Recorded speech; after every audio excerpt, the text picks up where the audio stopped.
Well, good afternoon, everybody. And maybe I could put some music in the background while I'm going through this stuff, just to give a little bit. Well, no, because this will go on YouTube, and YouTube's got a stricter algorithm. Anyways, welcome in, everybody. I'm Sentient Dessert. I'm here to discuss a few things before we get into the game and explore the new stuff that's going on. So,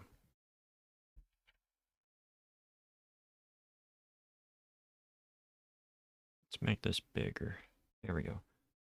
All right, so we are here to discuss the patch 6.4 notes. I have not looked at this. I don't know everything. I know a couple of things because of the groups that I run in have talked about it. Um, didn't do it yesterday because I had to drive, what, 150 miles round trip for a doctor's appointment. So I was kind of tired yesterday. So forgive me, please. Um, so playable content. We got new stuff in playable battle system. We'll just get right into it. Um, For those of you new, just looking at the patch notes, this represents which version it affects. So this is the entire game. This is everything Stormblood and later. This is everything Shadowbringers and later. This is Endwalker and later. So just pointing that out. New main scenario quests. That's just a given. That always happens. Character portraits have been implemented for battle dialogue during the main scenario instance quest battles starting from patch 2.0 and on. Okay. So they've been adding the character portraits as something that will pop up so you know which character is speaking during certain scenes just to make it easier for the player to understand the flow of what's going on. Um, Chronicles of New Era have been added. New Pandemonium dungeons. Pandemonium is the 8-man raid, so that's going to be explored today, probably. New side story quests. We're not going to go over what those are yet. Just the quests, I'm leaving that up for people to explore on their own. New chapters to New Game Plus have been added. The graphics for the quest icon that displays above escort NPCs has been changed for certain quests. Okay, this is a good this is a good change. Um, there are times that you don't want to, you know, you don't know if you're going to be invested in doing an escort quest because the escort quests in this game are just pathetic. They are some of the worst I've seen implemented across many MMOs, and they're not good. And I don't understand the the choices that a lot of the designers in MMOs make with, oh, we've got to have an escort quest in here because escort quests are the bane of the players. It is I've not met a single person that enjoys the escort quests. And the escort quests in this are not, you've got somebody that follows you at your own speed. It's someone that's doing half of walking speed, and you've got to follow them for like the next 10 minutes. So this will at least prepare players to know, oh, well, I'm not going to be doing anything for the next 10 minutes except walking this person from point A to point B. All right, fates. New items are available from certain gemstone traders. So if you have gemstones, if you do fate grinds, go out there and gather up the items. Rewards for the treasure maps have been adjusted because they're adding, uh, probably they're adding a new area that will appear when you visit the maps, open the maps. A new portal will open. Grand and free companies. New charge symbol options have been added to company crests. So if you want more customizability in your company crest, we've got those options now. I actually like some of those. Following additions and adjustments have been made to subaquatic voyages. New maps have been added, meaning that if you have a free company and you're sending out explorations, you got new places to visit. It will have different requirements to get to each one. Some don't get uncovered immediately, so make sure to send out an exploratory voyage to each location if you want to find the new places. New items have been added, probably to go with the new submersible rank, and oh, you can now see everything that gets picked up from a voyage instead of just the first 10 items. When non-stackable items have been acquired, the total number of items obtained will now be displayed. That's good. That's good. It's so that you know you can pick up all the items that are not stackable, and you've got the room in your inventory. And you don't have to run back and forth like 4 or 5 times just trying to fill up your inventory. Housing. All right. The message that displays when confirming the results of a housing lottery in which only one person is participating has changed. So if you were the only person in the lottery, which I can't see that being a big thing, since most people are like on top of it. The following additions and adjustments have been made to message books. The home world of the player will now be displayed. A unique mark will now display on messages written by players that belong to the same free company as you. Okay, that's just more information. Furnishing from the 14 design contest 2019, so 4 years ago, have finally been implemented. Hopefully they will get faster on that and people can see their work in the game faster. New furnishings have been added. That's good. New orchestrion rolls have been added. New aquarium fish. That is a cool looking turtle. New flower pot seeds have been added.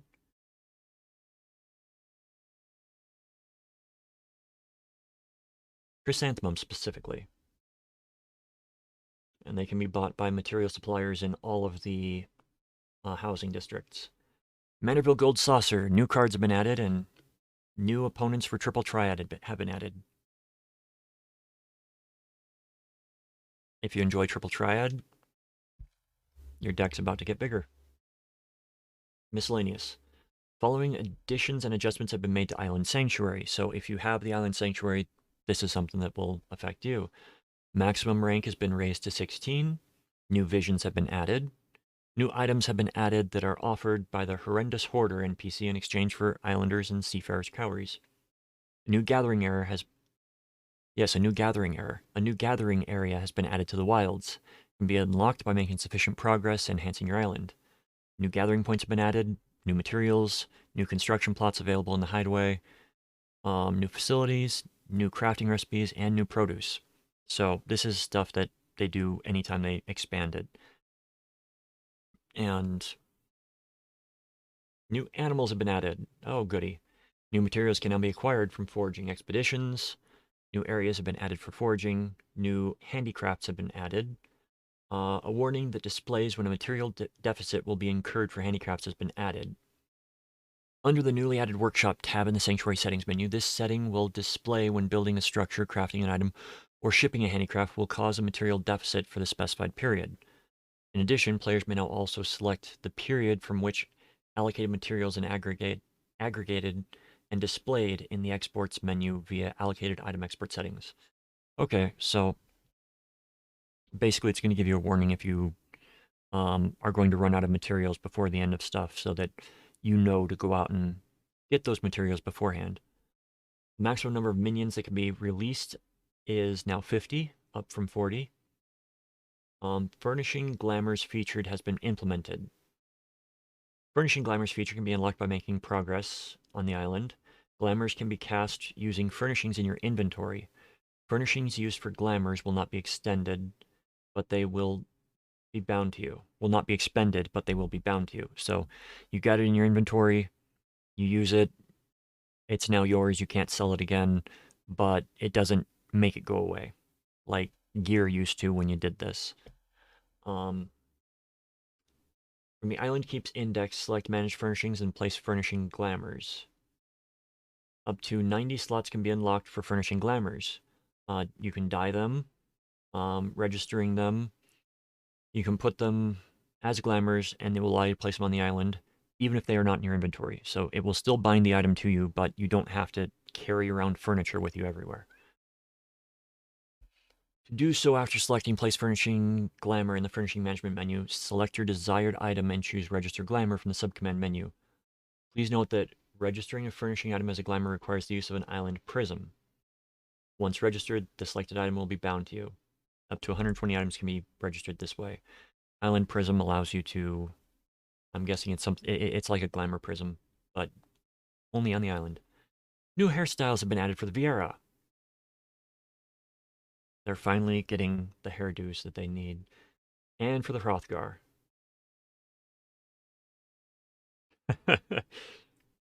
And that hair makes me think of Sephiroth. If you're just listening, watching, whatever, I'm happy with that pun. The following additions have been made to Wondrous Tales. Prizes available for exchange for closed gold, silver, and bronze certificates have been adjusted, and the Ether font and Euphrosyne have been added to what can come up on it. So everything from the previous expansion, or previous big patch. Oh, we can get a new bed with faux leaves. And the new trial for faux hollows is now Z1T9 Unreal, which, yeah, new emotes have been added. Actions and traits have been adjusted as follows in the battle system. This is what we want to know about. Let me hydrate my throat. All right. Gladiator Paladin. This is relevant for me for my videos because I play a Gladiator Paladin. So Riot Blade, the potency has been increased by 20. Circle of Scorn, potency has been increased by 20. Divine Veil, the radius has been increased. That is wonderful. So now it will hit everybody instead of just those that are within melee to you, because, yeah. Royal Authority, potency has been increased, and Atonement, potency has been increased, and it no longer interrupts action combos. That's going to be a big one. Interrupting action combos is one reason why, I learned to play the way I played, because every action that you did interrupted everything else that you were doing. So things that do not interrupt that are good. Warrior, Storm's Path, potency has been increased. Vengeance, the vulnerability down status effect has been combined with the Vengeance status effect. I am not quite sure what that means. It's been a while since I've looked at Warrior. Storm's Eye, potency has been increased. Fell Cleaves, potency has been increased. Upheaval has been increased. Shake It Off had its range increased to 30. And Inner Chaos has had its potency increased. Dark Knight, Dark Missionary has had its range increased. The ones that have had the range increase are all defensive cooldowns that affect the party that make it take less damage. Gunbreaker, Keen Edge has been increased in potency. Brutal Shell, potency increased, and Heart of Light has been increased in range. The Monk, Mantra has had its range increased, and Brotherhood has had its range increased. Both of those defensive cooldowns, buffs. It looks like they're doing a general across-the-board increase on buff range. Jump. Big news for Dragoons. It can now be executed while bound. To improve the functionality of this action, Jump will no longer affect the character's position as recognized by the server. The camera will no longer follow your character when executing Jump. So, what this means for Dragoon players out there is that when you use Jump, you are still going to be registered where you're standing when it comes to damage being dealt to you for, you get out of the red area and then you jump. Because a lot of times when I've played Dragoon, I have waited until an attack goes off before I do jump, even though it's been like active. I can use it for like the last 5 seconds. So that is a big thing that's going to increase Dragoon damage considerably.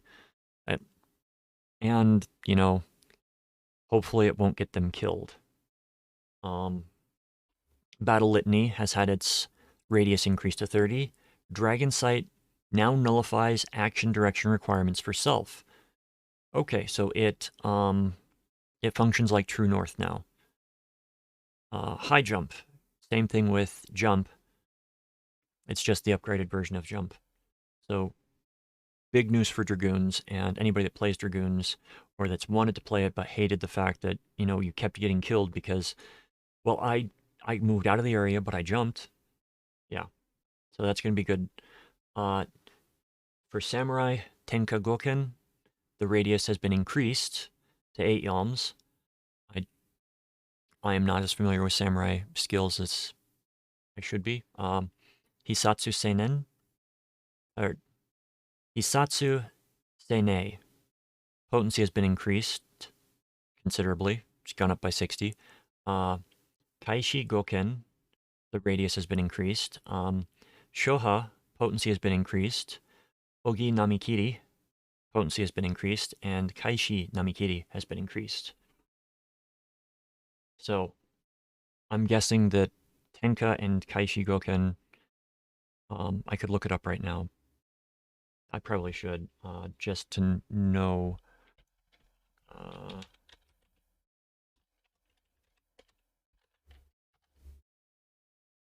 that's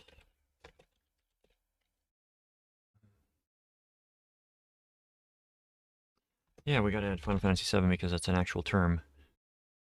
All right.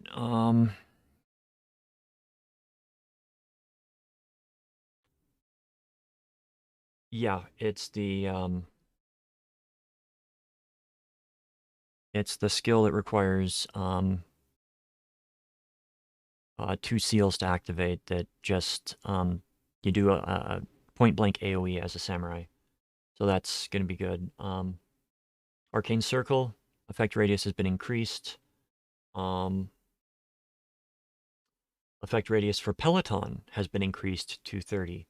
So that means that we can, as bards, as machinists, as dancers, we can now make people run faster from farther away. Bards, okay. Oh, as a bard, I love this. Mage's Ballad. Range has been increased for beneficial effects. Army's Peon, also range increased. Wanderer's Minuet, range increased. Battle Voice has been increased to 30, like the other buff skills. Troubadour, defensive skill. Nature's Min, healing skill. Radiant Finale.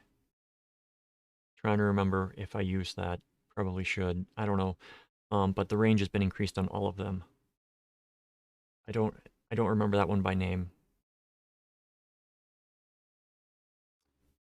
I'm probably sounding like a bad bard by not knowing what that is. Machinist Tactician range has been increased. Dancer Shield Samba has been increased. Range of step bonus effect granting technical finish and spirit to self and party members has been increased to 30. So all of their technical finishes have been improved with range so that people don't need to be standing directly next to you, and they can even be on the other side of the boss and get buffed. So that's good. Xenoglossy potency has been increased. Enhanced Enochian 3, the magic damage increase has been changed to 23% instead of 21%, so it's gone up. A lot of buffs this round. Summoner Searing Light has gone up in range. Red Mage, their effects Embolden and Magic Barrier have increased in range. White Mage, Asylum, the radius has been increased to 15. Dia, the potency has been increased to 65, and the damage over time potency has been increased to 65. Temperance, the range has been increased on Temperance to 50, so that's great. That's wonderful. Scholar,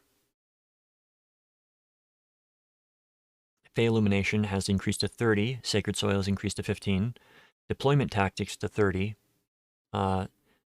Seraphic Illumination, Consolation, and Expedient have all increased to 30. Astrologian, Divination has increased to 30. Collective Unconsciousness, or Collective Unconscious, range of additional effects reducing damage taken by 10% has been increased from 8 to 30. And an additional effect reducing damage taken now has a duration of 5 seconds. So, what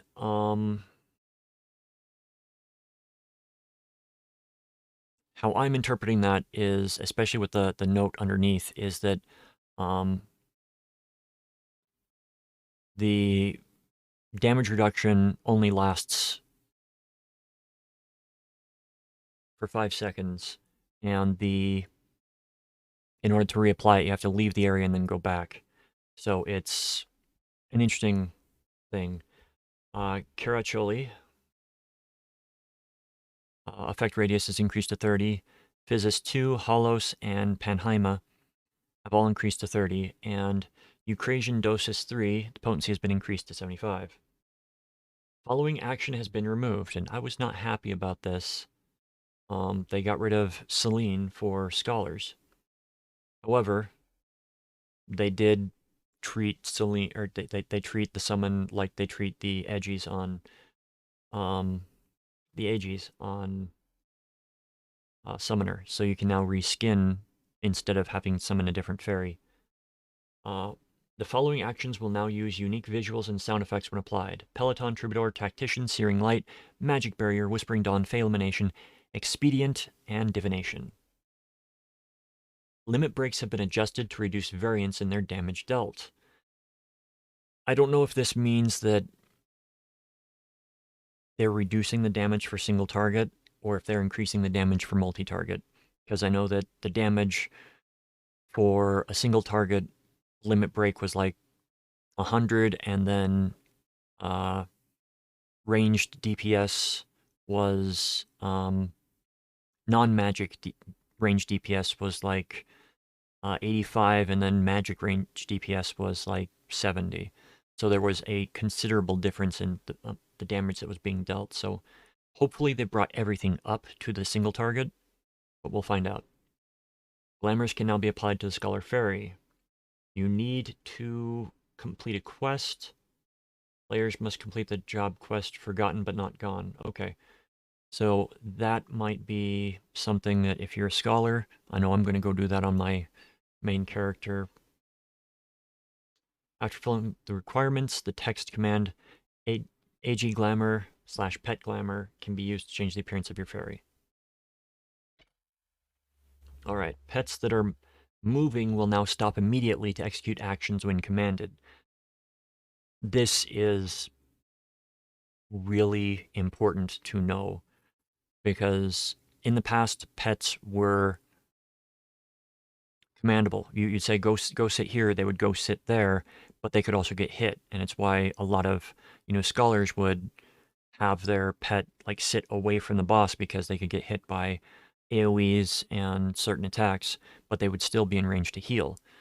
One thing that changed with the pets going on to a non targetable basis is that it got rid of this. It got rid of the ability to make them force them to do an action right then and there. It changed the behavior of the AI a bit. So with this being added in, it means that when you click on a skill that the pet's going to use, it executes it instead of like moving from point A to point B. If it's like following you and you need it to like go off right then and there, it will now do that. A text-based filter has been added to the Blue Magic spellbook. That's good. The following additions and adjustments have been made to the Blue Mage log. Weekly challenge category has been added, which only displays weekly targets. Contents of the logs can now be collapsed or displayed per expansion. The location of enemies in the following areas have been adjusted. Lower Lanaskia, Amarang, and Garlemald. A new dungeon, the Ether Font, has been added. We will skip that information. Item level sync has been added to the following duties: the Fell Court of Troya and Lapis Manalis. A new trial has been added, the Voidcast Deus. I'm going to skip over that, let everybody learn the dungeons on their own. It's my philosophy, really. The drop rate for the Links of Imperious Windflute has been increased. You can also purchase it in exchange for totems from Nesvaz in Radzat Han. The new raid dungeon Pandemonium Anabasios has been added. I'm going to have to look up the pronunciation of that before we go into it. So that's going to be the new 8-man raid. And rewards, the treasure coffers that appear after completing it will not yield gear, but will yield tokens like all of the 8-mans. And you can only win 1 token per circle per week. So be aware when you're picking out gear that you got to follow that. Personally, my first week, I tend to go for the the accessories first, because the accessories, most people aren't going for the accessories. They want the chest piece, or they want the headpiece, or they want the legs, because it's going to be it's what they're going after, and it requires like 4 drops, 2 drops, whereas the accessories, it's just 1 drop. And the accessories can be used across multiple classes, usually. So that's why I tend to go for the accessories. It raises things up faster, so you can get in and do more stuff. Completion rewards. You can also earn an unsung blade by completing the 4th duty every week. And the blade can be traded for a weapon after a certain number have been accrued and certain items have been purchased with tomestones. So that's just explaining the different things. You've also got the Savage version, explaining the gear, what the item level is, exchange rates, and following duties have been added to the raid finder: the Voidcast Deus Extreme, Containment Bay Z1T9, Unreal, and Anabasios 9 through 12. All right, the following duties have been moved to the duty finder: Mount Ordeals Extreme, Abyssos 5 through 8.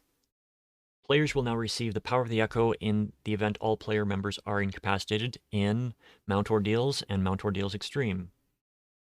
The following adjustments have been made to Euphrosyne. The weekly restriction on rewards has been lifted, and the weekly restriction on obtaining coins has been lifted. So you can go in and get coins, you can go in and get gear, you can gear up your characters as much as you want in Euphrosyne. Alright, the following adjustments have been made to the Omega Protocol Ultimate. The weekly restriction on obtaining Omega Totems has been removed, and the item level sync has been set to 635.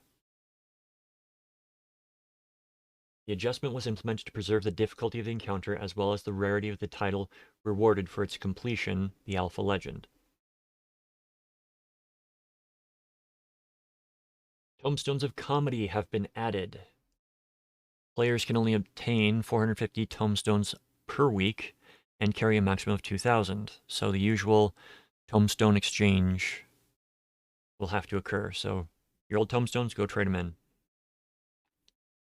So causality will now have a maximum of 2,000. Astronomy are gone. Aphorism are gone. Poetics remain because they've kept poetics since the beginning. I like that, though. The weekly limitation on tomestones of causality has been removed. Yep. Tomestones of astronomy, they're no longer obtainable. All trials where they would give them, you now get causality instead. They can now exchange their remaining astronomy for causality by speaking to Oriana in Mordona. Teleport to Mordona, head north. She's going to be in that little tiny hut just by the northern gate. So, tomestones of aphorism have been removed from the game. Poetics have remained for years. Alright, duties changed. Duty Roulette Expert requires Lapis Manalis and Ether Font now. And you need 605 or higher to be able to enter those. I might be doing some gear runs today. Following adjustments have been made to Duty Roulette level 90 dungeons. The Fell Court of Troya has been added, and the average item level to register has been increased to 575. Voidcat's Dais has been added to Duty Roulette Trials. Euphrosyne has been added to Duty Roulette Alliance Raids. And Anabasos, 9th through 12th, has been added to Duty Roulette Normal. And Mentor has changed to include Etherfont, Void Casteus, and 9 through 12 of the raid. And it's been raised to 615 to go in as a mentor.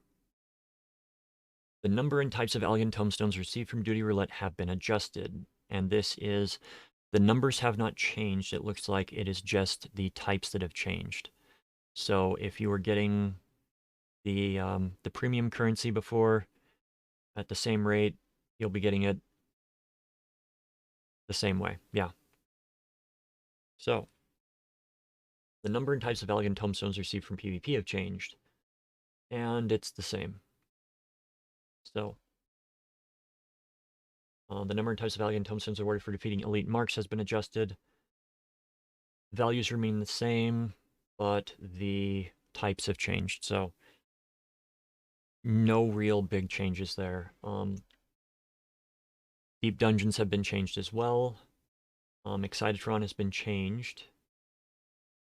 So from maps, you get the newer tomestones. Falling Trials have been added to Stone, Sky, and Sea.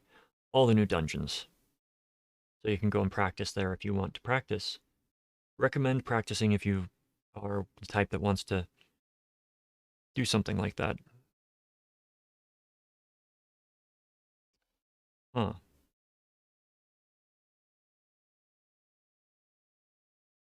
Have I been doing this the entire time without... Yeah, I have. I've been doing this... Oh, well, we'll just keep it. We'll just keep it. Don't worry, technical stuff. Adjustments have been made to the following instance: dungeons. Siren Song C. Alright, so these are the ones that I need to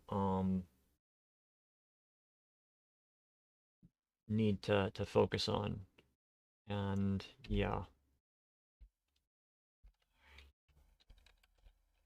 And I realize I do understand. I know that I've got to go back and make the updated videos for the other duties from 6.2, 6.3, and I apologize for not doing that. Life has not been fun. I haven't had the time to invest in making the videos. So in the future, if you're listening to this on YouTube, know that the videos are coming. So we got Siren Song C, Bardrum's Medal, the Castle, Castrum Albania. All right, let's get that there. So Siren Song C, the positioning of certain NPCs has been adjusted. We'll see what that is. Certain mechanics in the Garula boss have been adjusted, and certain mechanics in the Yule boss have been adjusted. So that will be fun. Doma Castle, the Magitech Rearguard boss has been adjusted, Hexadrone boss has been adjusted, and the final boss has been adjusted. Albania, boss adjustments, Alamigo, certain NPCs have been adjusted, and the boss fights have been adjusted. So we will get to go in there and find out what has changed in those possibly today. We'll see how things go. No hiccuping. The duty support has been added for the following duties: Siren Song C, Bardrum's Medal, Doma Castle. Alright, so this means that you can run through with NPCs instead of having to form a party with other players. When undertaking variant dungeons, currently equipped variant actions can now be confirmed via status effect icons on the party list. This will allow players to readily confirm the variant action of all party members. An issue wherein the help text for the variant action variant ultimatum erroneously states the increased enmity effect has a duration of 30 seconds has been fixed. The correct duration is 60 seconds. When challenge criterion dungeons, uses of variant raise 2 will also be restored when enemies other than boss monsters appear. When undertaking the criterion dungeon, another Sylvan Subterrane Savage, time remaining until the sewer dweller effect is active can now be confirmed via the duty list. Okay. The following Logos actions have been adjusted in Eureka. Protect L. The effect has been changed from increases the defense of the target by 1,000 to reduces physical damage taken by 22. Shell L reduces magic damage taken by 22. Wisdom of the Plate Bearer increases defense by 150 and maximum HP by 50%. Reduces damage taken by 80% while increasing maximum HP by 50. Wisdom of the Guardian changed from increases defense by 50 to reduces damage taken by 45%. Wisdom of the Elder, it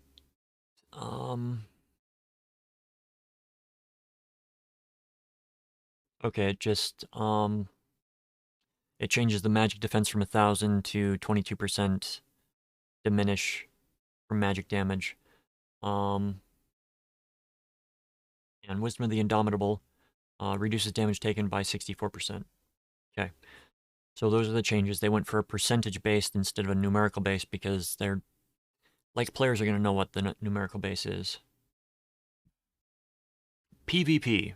So for those of you that have been doing PvP, we've got some changes to talk about. Paladin, Holy Sheltron. Potency of damage dealt if the barrier is not absorbed and the effect duration expires has been changed from 2,000 plus 50% of the barrier's remaining potency to 100% of the barrier's remaining potency. So Paladins are getting a buff. Monk, Enlightenment. Potency of pressure points affects additional damage has been reduced from 12,000 to 8,000. I'm personally in favor of nerfing monks just across the board for PvP. Thunderclap. Wind resonance effect duration has been increased from 5 to 10 seconds. Wind resonance effect duration extension has been increased from 5 to 10 seconds. Dragoon. Whirlwind Thrust. Potency has been changed from 4 to 16,000 to 8 to 16,000. Heaven's Thrust. Potency has been increased from 10,000 to 12,000. Horrid Roar. Potency has been increased from 2 to 4,000. High Jump. Potency has been reduced from 5 to 4,000. And Sky Shatter. The potency has been reduced from 1,800 to 1,600. Increased potency of 32,000 targets within 5 yalms has not been changed. Okay. Ninja.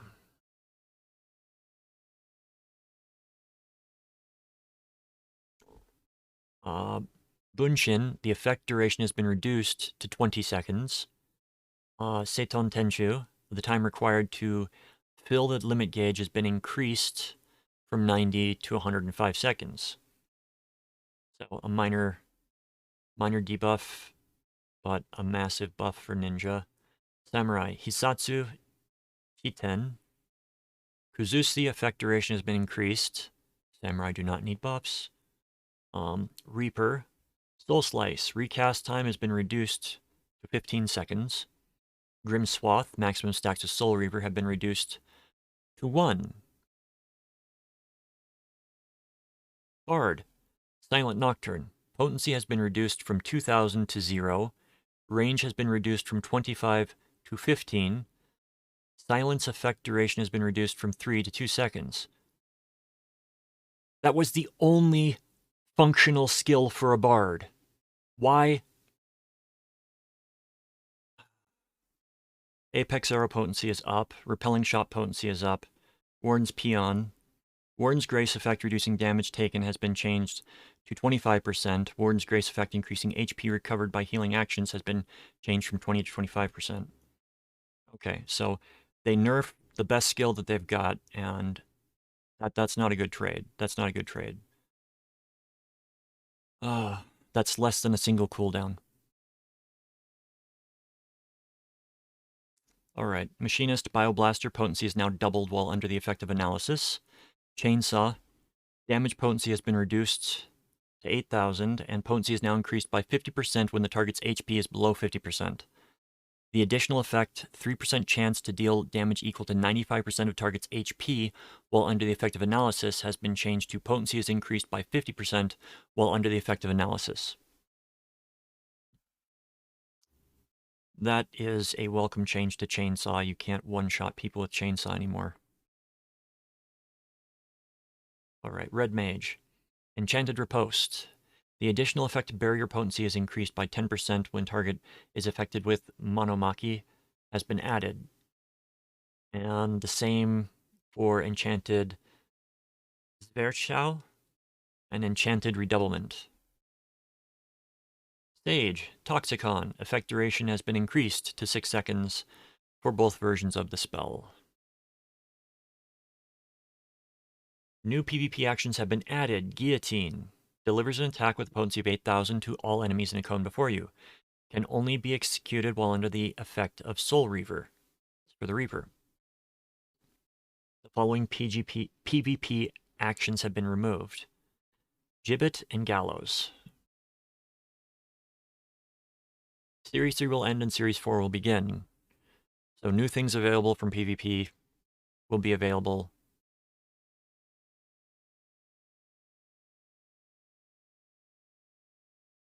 And you can only obtain them while, yeah. We got a new rabbit mount, it looks like. Crystalline Conflict. To improve the visibility in the Clockwork Castle town, the height and size of certain objects in the field have been adjusted. Season 6 will end and Season 7 will begin. With the season ends... Okay, yeah, that's just explaining mechanics in the season.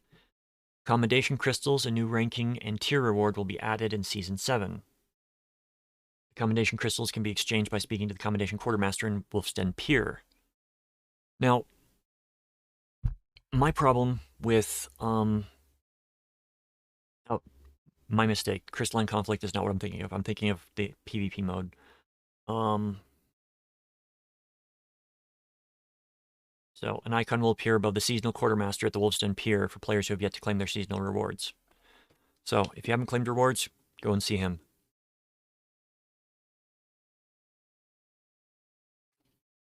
The music for Crystalline Conflict matches has been reverted to the version used prior to patch 6.38.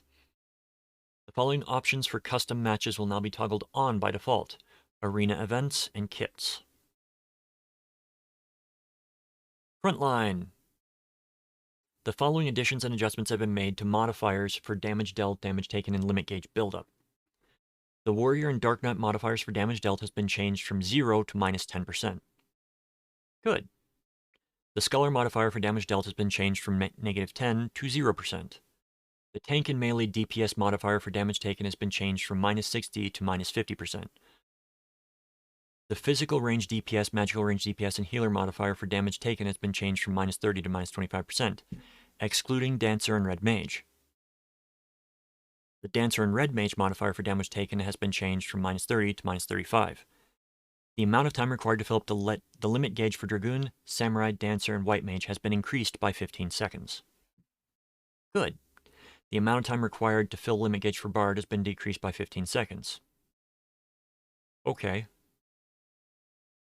So what this means for anybody that's not familiar with PvP is, if you were a Bard fighting as a Bard that has gone up against ninjas and monks and other melee DPS, you barely do any damage to them, but they can like get you down to like half life in one hit. It's just not been very balanced. The duration of stuns, heavy, bind, silent, sleep, and deep freeze statuses. Okay, so it's across the board, it's been reduced. The limp status will no longer be applied to players who are attacked while riding a mount. If a player is attacked while mounted, they will now forcibly dismount and gain the hoofing its status for 5 seconds. Okay.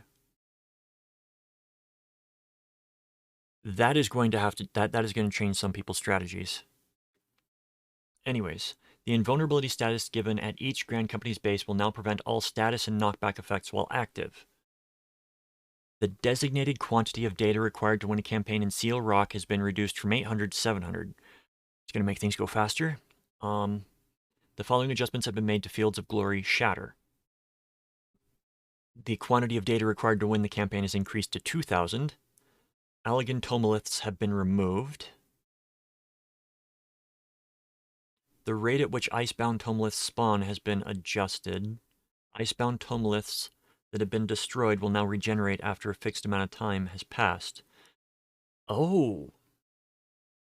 The amount of data stored in large and small icebound tomoliths has been adjusted. The max HP of large and small icebound tomoliths has been adjusted. Various adjustments have been made to the terrain and placement of the tomoliths. So, they've reworked the map. That's going to be fun to figure out. The tactical rating required to win campaign on Ansel Hakir, Danshig Nadam, has been decreased to 1400. In order to rework the duty in light of frontline PvP adjustments, players will be temporarily unable to register for Borderland Ruins secure. Oh, that's not fun. In order to rework... No, we just did that. Grand Company affiliation and Grand Company bases have been adjusted to display more prominently on the UI. Okay, so it will now give you a better idea of where you're going to because you always switch no matter where you're at. The battle high gauge has been adjusted to display more prominently. Score info has been added as a HUD element. That'll be nice. The winning team name will now be displayed in Japanese when the in-game language is set to Japanese. Daily Challenge Frontline will now give PvP Series XP. New items have been added. Grand prize winning entries from the weapon design contest have been added. Reaper and Sage edition, so we'll have some fun looking weapons there. I really need to try to do some artwork and submit to one of these in the future. New recipes have been added. If you're a crafter, get ready to craft a lot. Adjustments have been made to the graphics of the following equipment. A portion of the above equipment will now display the skin tone of the player character model as a result of this change. Note that the affected portions may not display under certain conditions, and it's Valentian items. The following items can now be equipped regardless of gender. Valentians, items from various previous holiday events. Golly, my brain is already given out on me.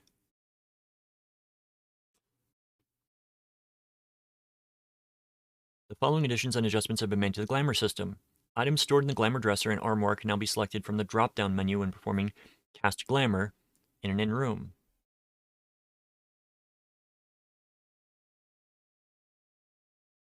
Okay. In addition, equipment held by retainers will now also be displayed in Cast Glamour. Okay. That is going to be good. That is going to be wonderful because I've got all my relic weapons on my retainers. Radiance gear can now be purchased in exchange for sacks of nuts from the guild ship hunt vendors. So you can now get new gear from the guild ship hunters. New items have available in exchange for achievement certificates. Certain items can now be sold, desynthesized, or submitted for expert delivery missions. The number of island prisms yielded from crafting has been increased from 1 to 3. New conditions have been added for expert recipes. These conditions appear in the newly added expert recipes. Good Omen. Guarantees good material condition for the next step. Okay. That's going to be a fun addition. After synthesizing an item in the crafting log, a list of recipes will automatically adjust upon redisplay so that items before and after the crafted item are visible. I'll have to see how that works. New miner and botanist gathering points have been added. New items have been added to gathering points. Gathering attempts and integrity bonuses have been added to certain legendary nodes. Aquarium breeding has been added to the filter settings in the fish guide, so you now select which type of fish you want to put in there. New fishing holes have been added. The following additions and adjustments have been made to the ocean fishing. A new route has been added. Players must first complete the main scenario quest Stormblood to access the route. New bosses have been added. New voyage missions have been added. Players may now select between 2 different routes when embarking on a voyage.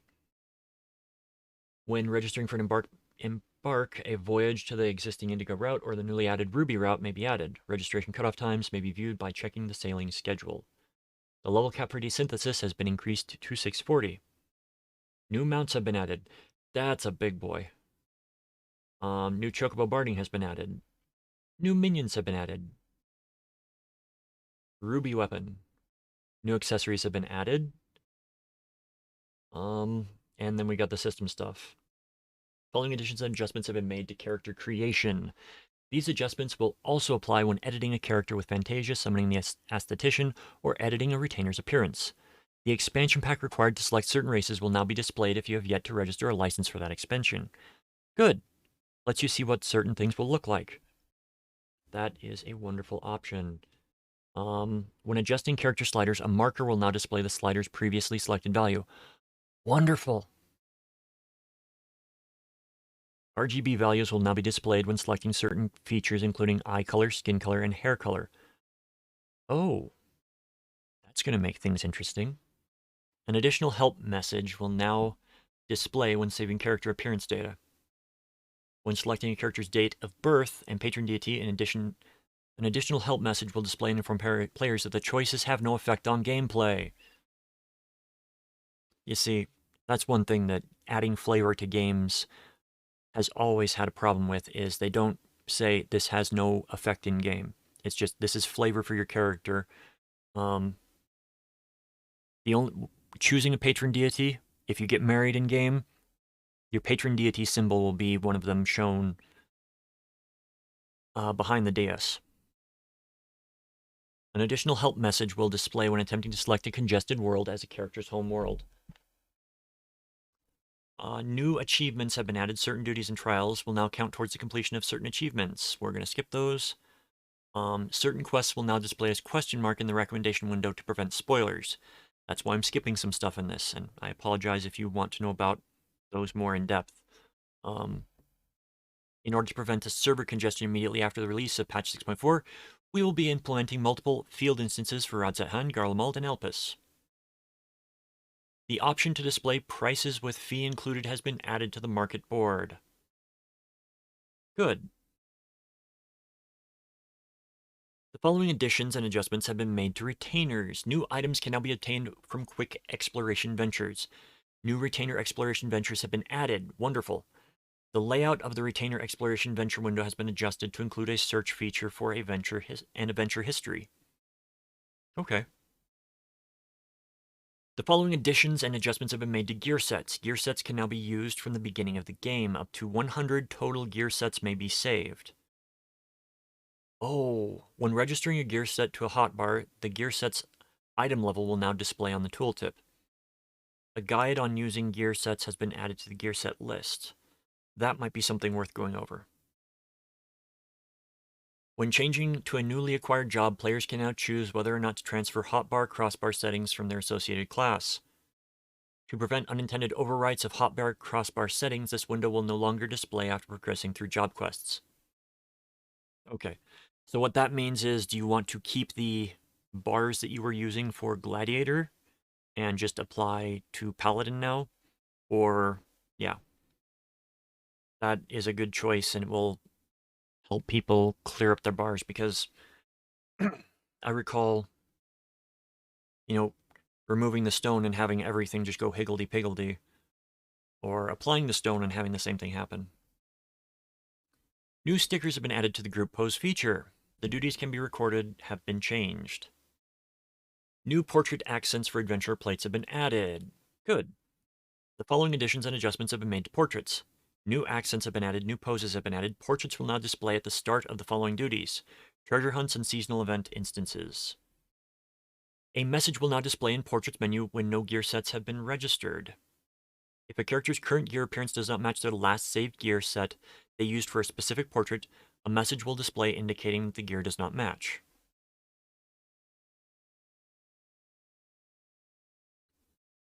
I wish you would just update it, but still like display the image, but have the new gear there, The following additions and adjustments have been made to player commendations.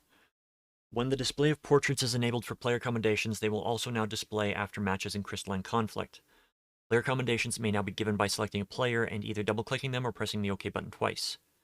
The position and the setting of the settings button window has been adjusted in the player commendation window. The following adjustments have been made to display names. Players can now enable the display of job or class icon in PvE areas. Okay. The following online status icons will not be displayed when class and job icons are enabled. Looking for meld material, looking for party, recruiting party members, party leader, party member, playing triple triad, or in duty. Please note, however, the away from keyboard icon will override the display of all icons. This feature is unavailable for cross-world parties. Or font color members. Forgive me. Font color for party members can now be changed according to role. Unavailable for cross-world parties. The option to display or hide the Traveler title in instance duties has been added. This option only affects the title's display on your screen. Small and smallest have been added to the display name size. The out-of-battle option has been added to the display name settings. Online status and Traveler titles will no longer be displayed during instance battles in which players control NPCs. The following additions and adjustments have been made to Party Alliance chat. Accessing these settings via the character configuration menu by selecting the log window settings tab, followed by name display settings. For non-cross-world parties, these settings will not be applied to messages sent by members in differing areas. Alright, so chat log. Display icons for classes, jobs, roles. Okay. I'm going to be turning that off if it's automatically on. I don't like that idea. But others will, and that's why it's there. Yeah, I really don't like that. I do the color variation is not doesn't grok with me. The option to display class job role icon in the chat has been added. Class job abbreviations in the chat log has been added. That I might do. The option to change font color according to the role has been added. When joining a recruiting party, the following categories will now be displayed in the chat log. Objective, comment, duty finder settings. Okay. An option to align the party list to the bottom of the screen has been added.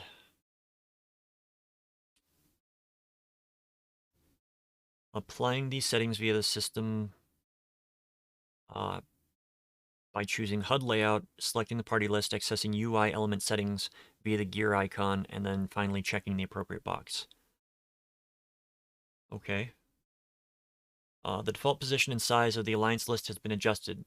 Their default display had been changed to the bottom right of the screen with size set to 80.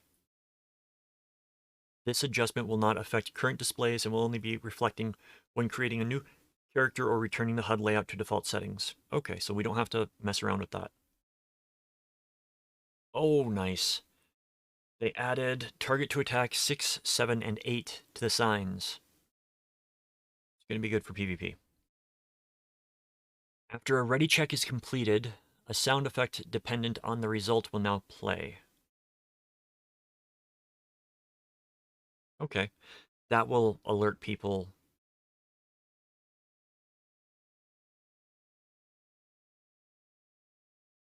An option to store newly obtained items in the last open inventory slot has been added. Items will be placed starting from the bottom right of the last page in your inventory. Applying this setting via the character configuration menu by selecting item settings and then checking the appropriate box under inventory settings.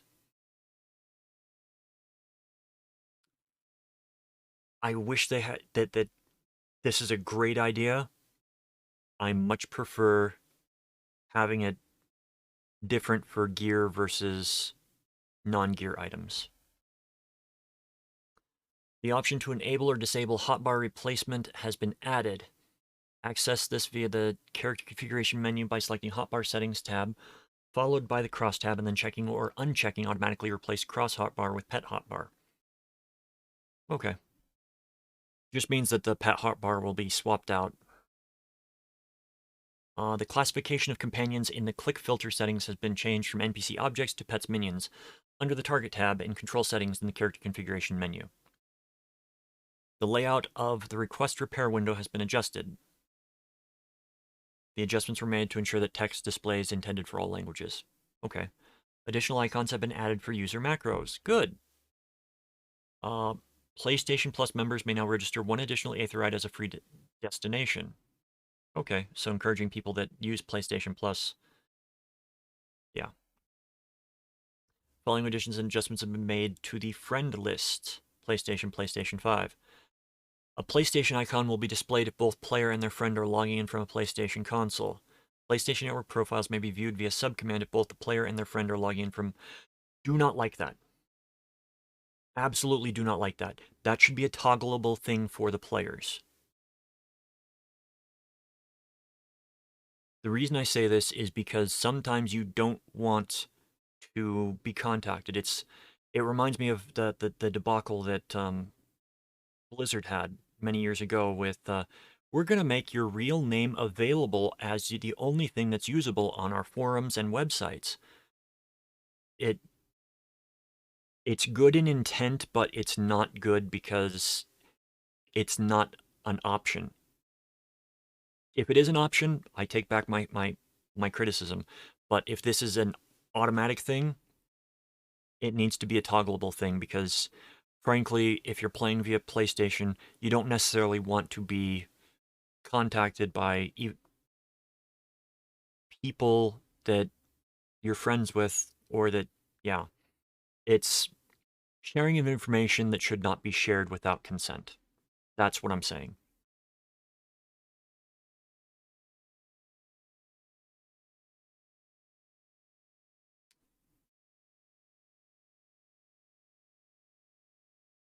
Members of the same party who are also playing on a PlayStation console will now appear in the Players Met screen of the PlayStation Network. That needs to be toggleable too. If that's toggleable on the PlayStation side, great.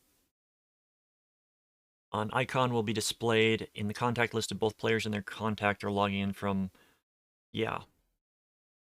The following options have been added to the character configuration menu. Inventory settings. Store all newly obtained items in the last open inventory slot. General tab, settings, display class or job icon with nameplate. Enable display of traveler title in instance duties. Party member settings. Hotbar settings. Okay, this is just telling you where in the different configurations these are. So, if you're having difficulty finding something, scroll down to the very bottom of the patch notes. Hotbar settings is going to be under display, hotbar display settings. Crosstab is going to be under hotbar settings, crosstab general settings. Log window settings is going to be general tab, name display settings. So, following text commands have been added. Hand to heart. That's got to be the new emote. Subcommands for attack have been added with marking text. Subcommands Eos and Selene have been added to the pet glamour. Additions have been made to the auto translation dictionary. Always good.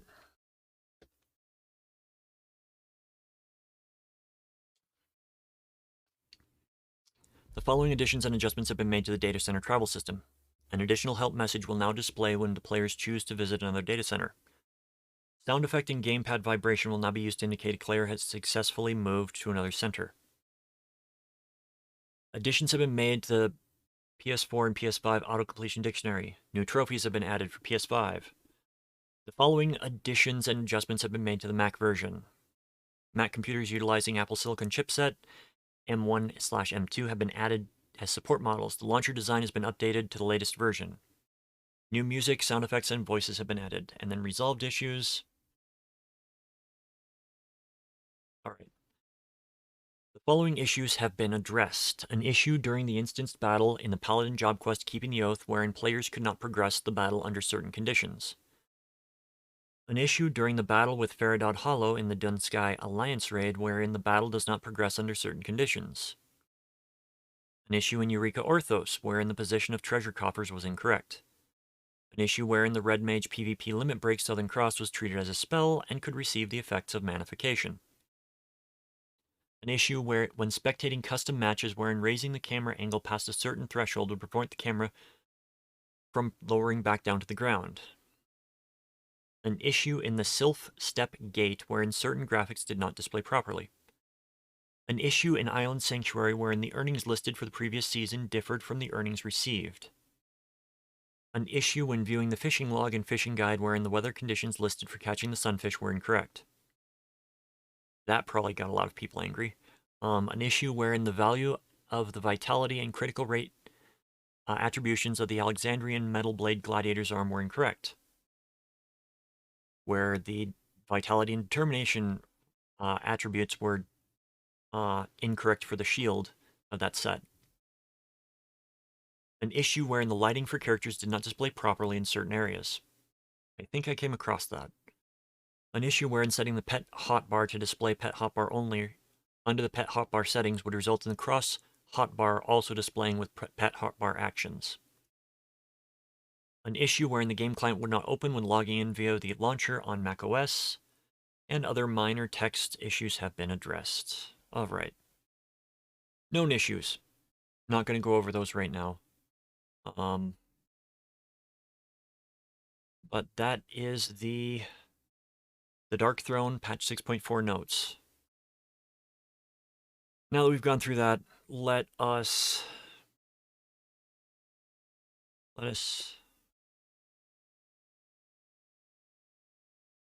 go here for a second while I load up the game.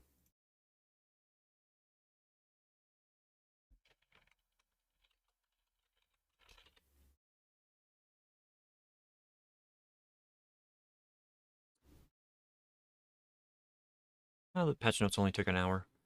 How do I mark this? Do I have to do it from...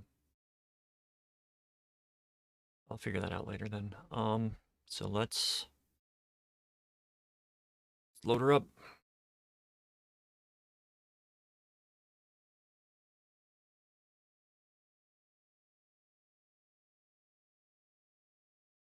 Oh, nope, I've got to remember. Gotta remember.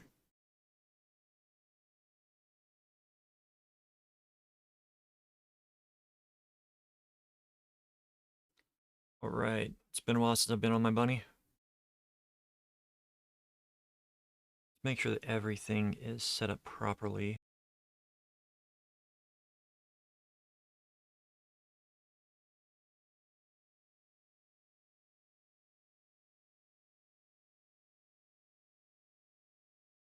Alright. Want to check... Nope, wrong thing. There we go. Been gone so long I forgot all the basic things that I need to do.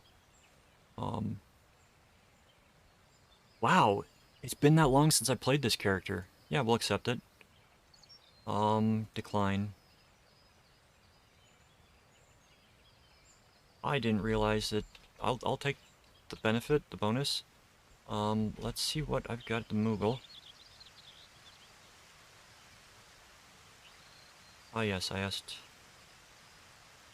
for things to be sent from a friend.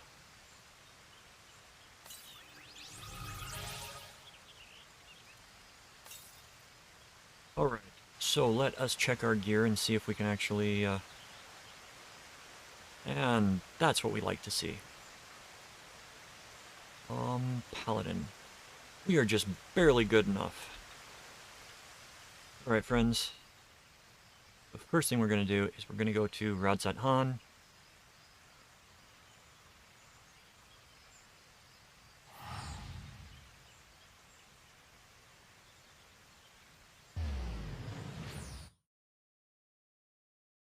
Looks like I get to edit and render this video appropriately. And this will not get a VOD on Twitch either.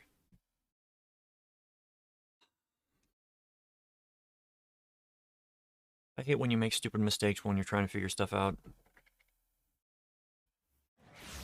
And I mean that more on a technical sense than other stuff. I didn't do that, did I? No, I did not. Huh. Okay. Check the map.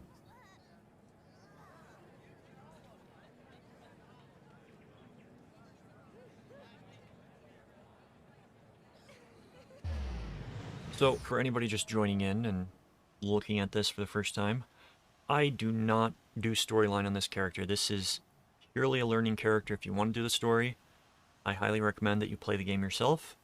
Or if you're that interested to know what's going on in the story, you can watch it on another channel. But here, we skip everything. At least with this character. Okay, speak with Zero. Okay.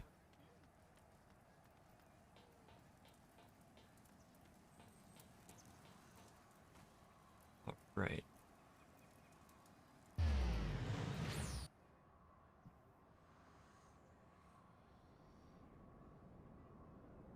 Really hate when you get weird noises coming from your computer.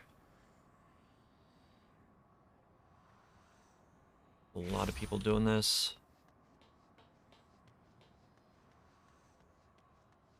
That's right, I gotta... I mean, worst comes to worst, I think I've got enough that I could go buy a piece or two of gear if I were really below, but I think I got the 600 weapon and shield recently.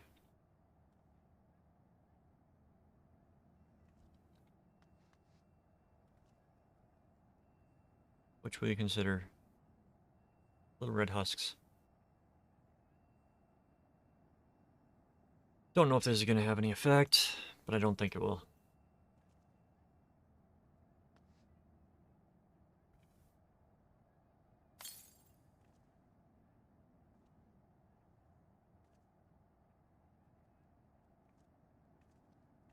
No idea what this is for.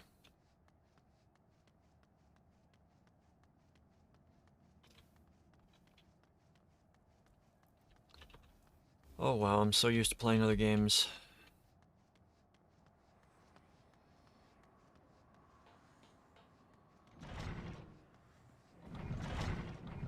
Alright, we got a bunch of people gathered around Zero.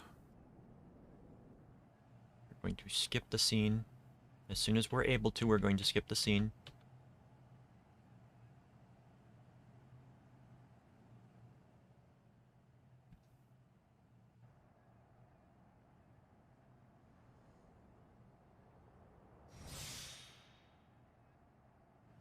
Alright.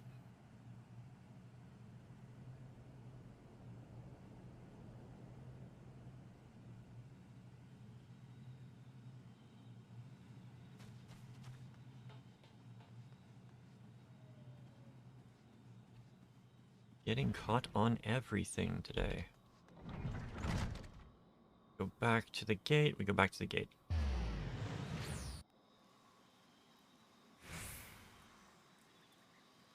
And this is my first time going through this. I actually haven't even done the storyline up this far on Sav. Which I probably should. I've been focusing on getting everything... I've been focusing on other things when I play the game, so...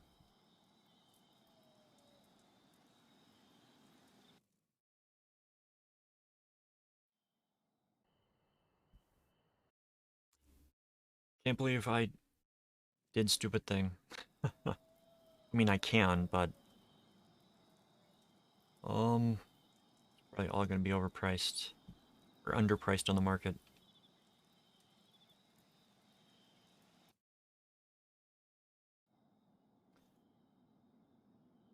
If you're interested in playing the long game on... and you've got the inventory spots for it, you can, after these expansions come out, go and hit the marketplace because everybody's selling the food. And it's usually going to be really cheap, and then, you know, like 2 months later, the price will have gone up about usually 2 to 3, sometimes even 1,000%.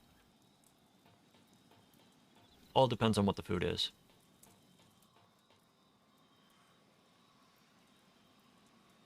Nope, that's not going to be good. It's the closest in vicinity, but not the closest by movement.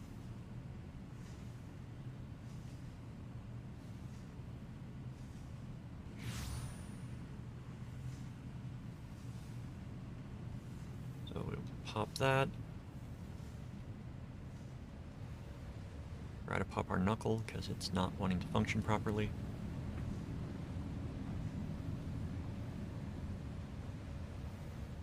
There's one thing I could say to my younger self. Don't start popping your knuckles because you kind of need to after you do it for long enough.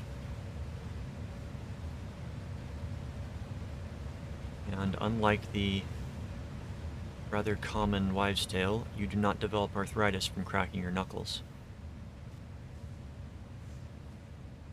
You develop joint pain from other things related to cracking the knuckles, and it's not arthritis.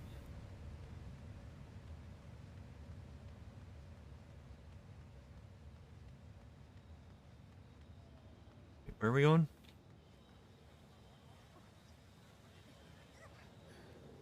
Airship landing. Okay.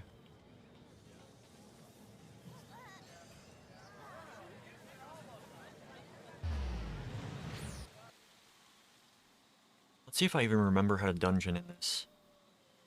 I haven't done this for a while, and I'm rusty.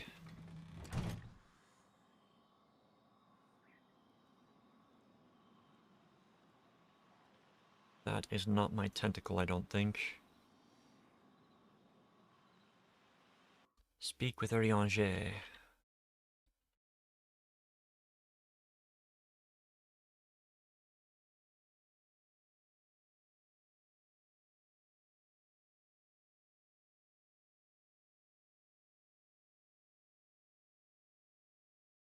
I don't recall it ever being this, laggy.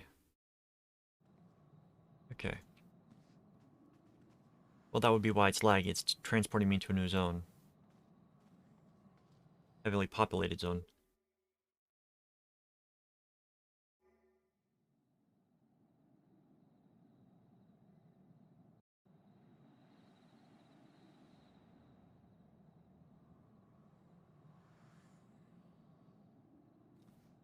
Alright, Shoreline Hamlet.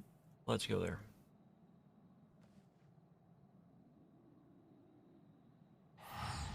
We got fellowship notifications. Let's open that and close that.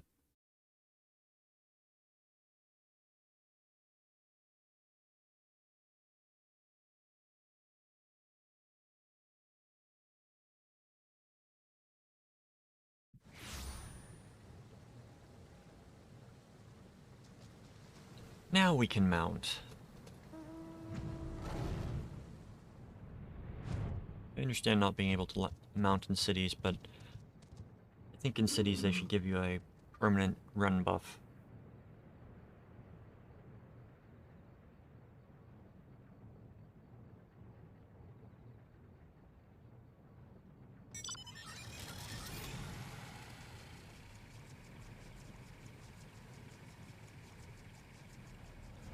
Search for the recently returned colleague. There he is. If there are a lot of players on the server and you're trying to find a location that is nearby that you can't see the NPC, just go wherever there's the largest amount of player characters because they will zone in, load in before NPCs usually.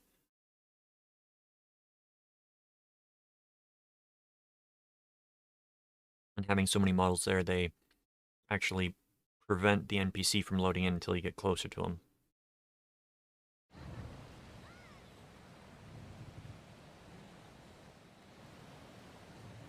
We got a lot going on.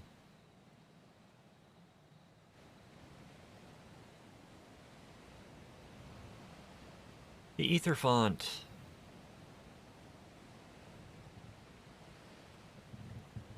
Alright. Nope, I want to go here. The Ether font.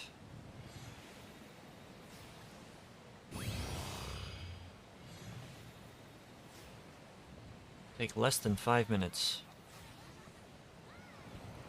Alright, so, as a paladin, I've had some skills changed. Alright. Here we go, my friends. Here we go. Here we go. We're gonna enter the Ether font.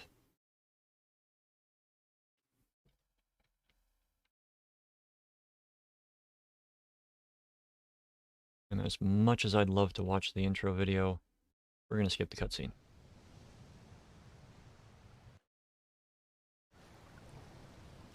Remember, always check and make sure your tank stance is on when you enter a dungeon. Welcome to the Ether Font.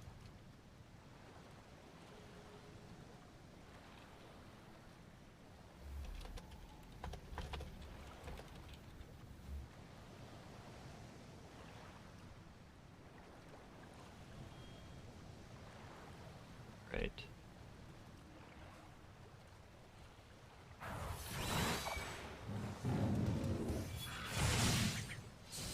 Okay, and we will run up here to the next thing. We got some ads that are going to pop out of the water.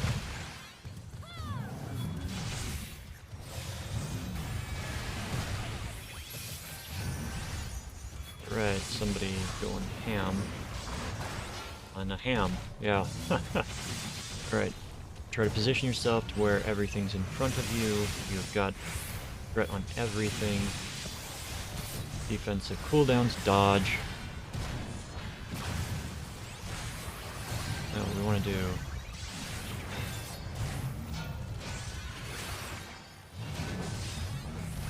relearning, so I apologize if I'm not speaking as much as I normally do in these videos. Alright, so trash taken care of.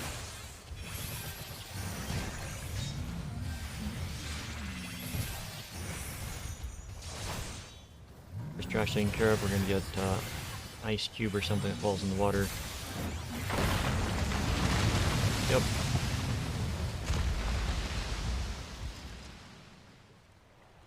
Alright.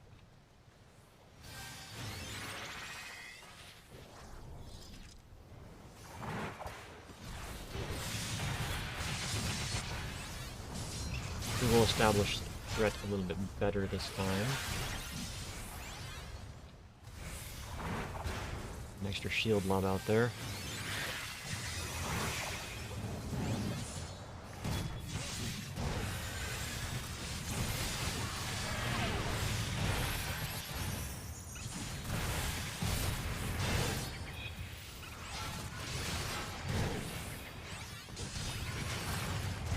And we're doing better than I thought we would. Okay. So always move out of the ground AoE, because you never know how bad it's going to hit. Get sheltering going, get defensive skills up. Make sure everything is faced away from the party.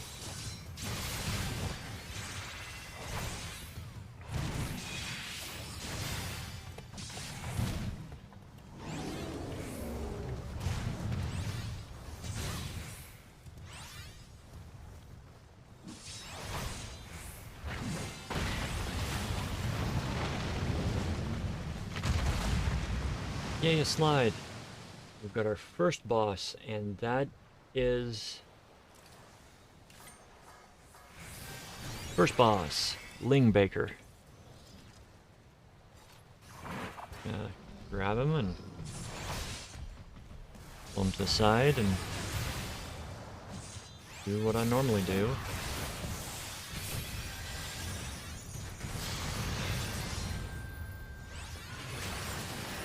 Alright, Tidal Breath. This looks like it's going to be a half of the arena, so you want to be close to the boss in this fight.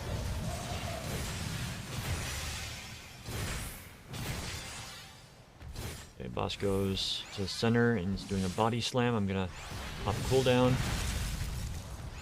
Looks like we've got ice, up sweep. I'm gonna go stand behind an ice, just to be on the safe side. Oh, nope. That was bad on my part. After the upsweep, you do not stand next to the ice. Body slam. Got bigger ones. Upsweep. Run over here. Maybe bigger rings. One to explode for larger damage. I will move and position this so people can get behind it easier.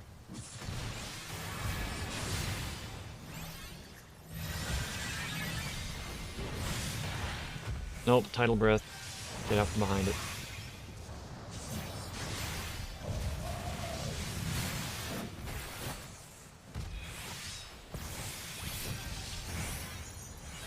Body slam coming in. I guess 2? Nope. Mixture of big and small. Looks like the small will go off first, so we want to be over here. And then we want to be over there. I got hit. And I'm gonna get hit again, and I don't have time to heal, and let's try this.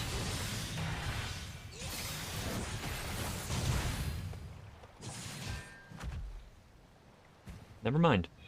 I was just typing out kill, try, or reset.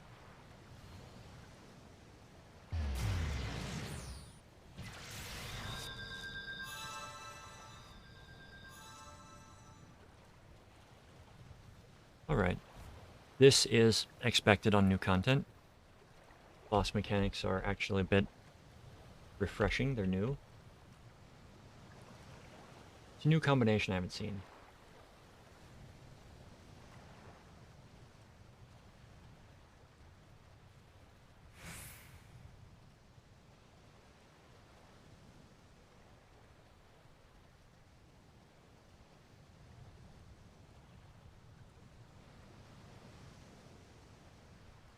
Ninjas naturally move faster. I think we got it this time. And I will go through these skills again.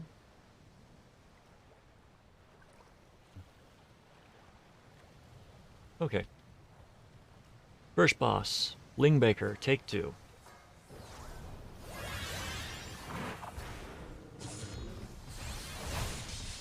Doesn't matter where you position him, he is going to, he's going to run to the middle and do an upsweep attack. Tidal breath, you don't want to be standing in front of him for that.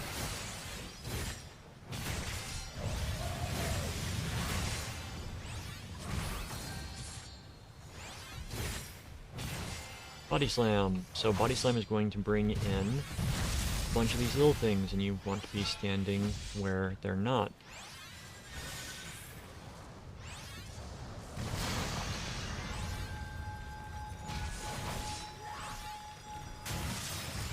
Because they will break and do a ring damage thing around you. Another body slam, he's going to bring up more of those guys. And these are big.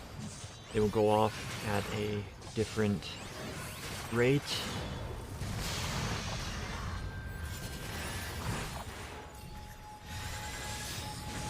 We actually want to be between these two. Okay. I think we may have just gotten a bad grouping for the last group of those on the last fight. Fine Veil. Tidal Breath. Tidal Breath is a half of the arena. You don't want to be standing in front of the boss for that.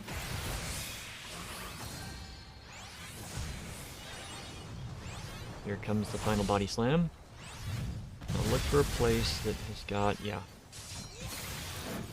So we'll want to go over here first, because that will protect us from the small ones going off, and then as soon as the small ones go off, run over here, and we're protected when the big ones go off.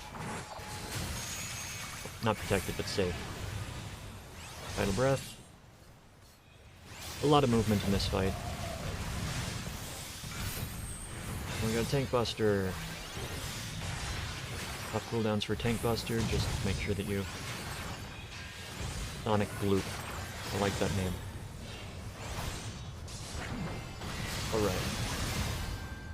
Sweep, and he didn't get a chance to finish it. Back the coffer. Ring Offending. Item comparison. It is going to be better than what I've got, so I'm going to need on that.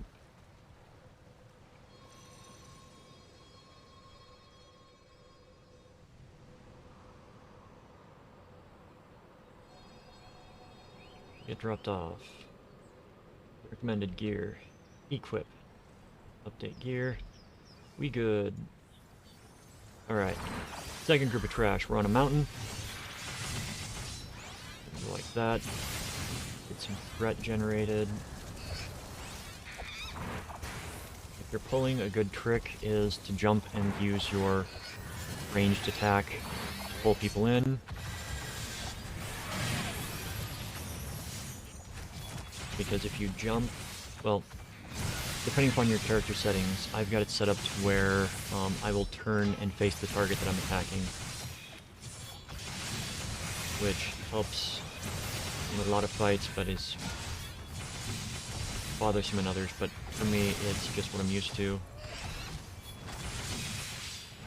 And if you jump and attack, and you're using a mouse to adjust how you're moving, and you will continue running in the direction your mouse is functioning with.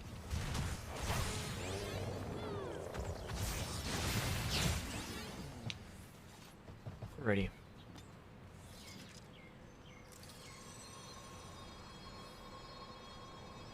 It's kind of neat. Oh, rainbow golems. Get the second one out. Also holy circle down.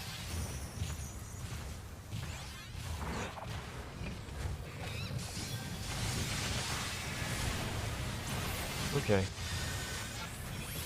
I'm seeing a change in Paladin that I don't remember seeing on any of the, I could be wrong. I could have just glossed over it.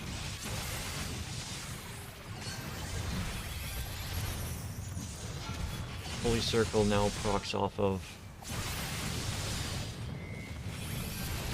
Could we? Yeah, we do it. Just be on the safe side.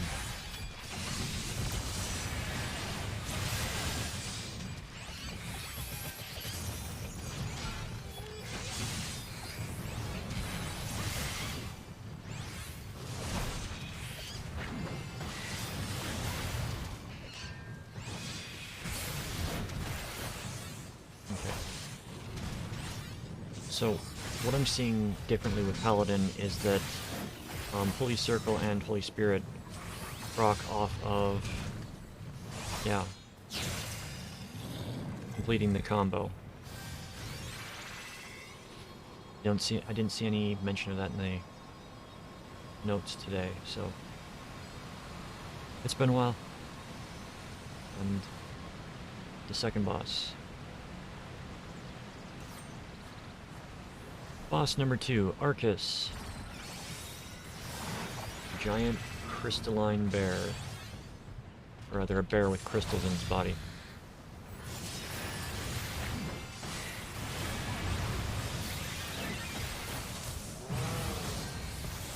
Okay, first skill is a party-wide, raid-wide AoE. It does lightning leap. So he targets the ground and does... Oh. Okay, that's interesting. So it creates a grid on the ground, drawn out in lightning, and you just have to avoid the grid. Right. That's cool. Ripper's Claw. Can be a tank buster. Don't be standing near the tank.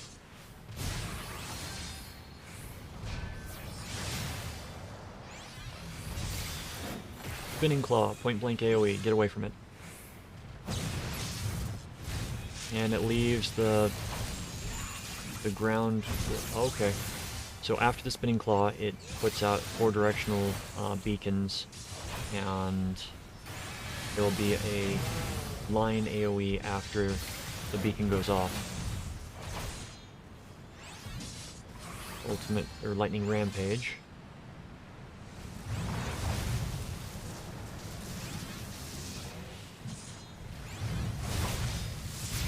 Right? The Lightning Rampages, he does it, that's 3rd time, and this is going to be the 4th time. Guessing 4 is going to finish it. Yep, 4 will finish it. The lightning rampage happens 4 times, and he does a bunch of wonderful stuff. A targeted stack AoE. Yeah, I got hit by that, not intentionally. Was not paying attention at that moment.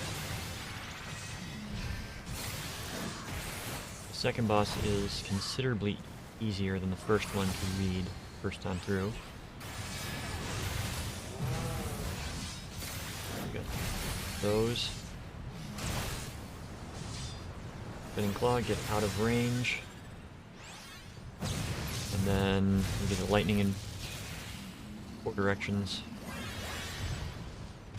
Read. This dungeon appears to have full loot. So it's a full set of gear instead of just accessories.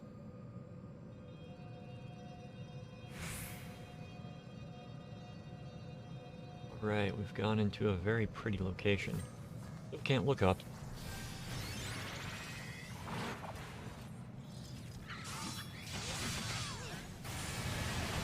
We'll get the holy circle out, and then we'll run to the next location.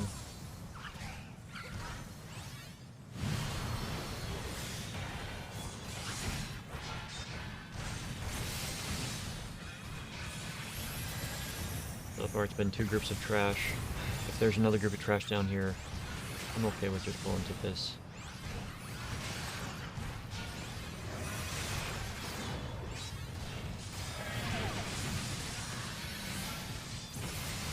Yeah, judging by the everything here, it looks like there's going to be a wall there that prevents us from going farther, which is okay. No, we didn't get a new one.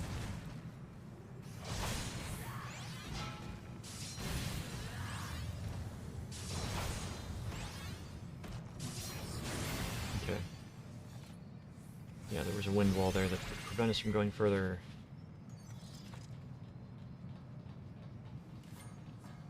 Get the last 2 groups.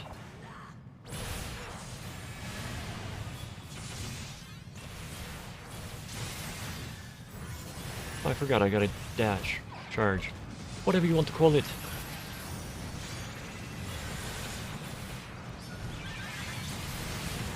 I haven't played in a while. That much is apparent.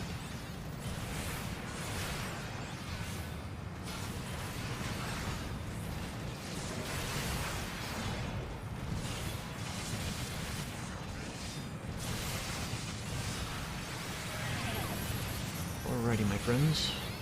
We are getting close to the last boss.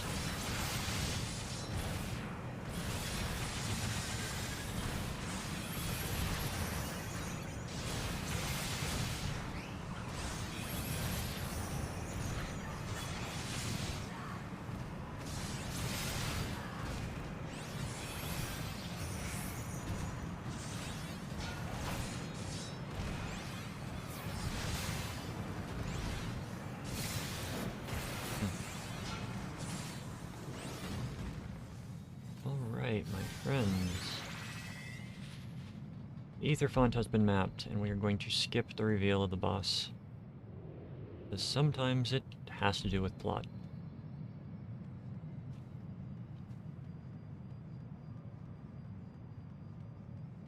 Oh. We have got a Kraken boss. Octo Mammoth.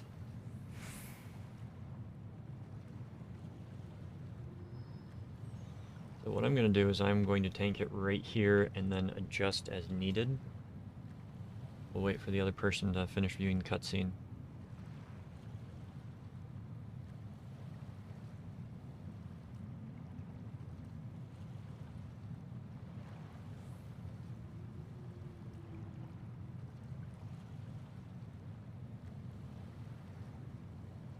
Ready? Miku, are you almost here?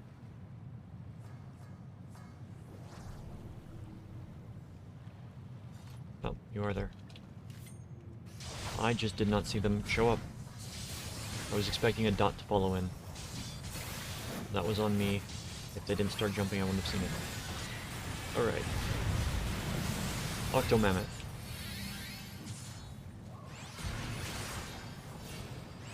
Octostroke.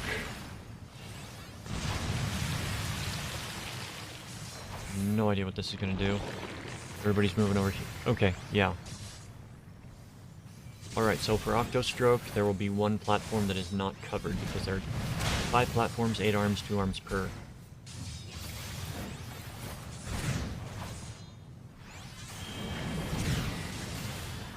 And there's a ring attack. And the arms will continue to deal damage. I have no idea what this... crap. So those little balls that appear will be an AoE doing Tidal Breath over there. So I'm guessing we don't want to be in front. Yeah. Tidal Breath is a frontal. Looks like cone. Wait. Yeah, it's this one.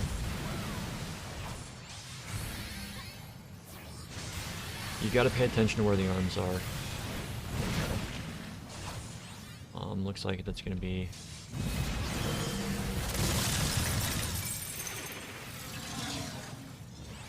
I have no idea what's going on.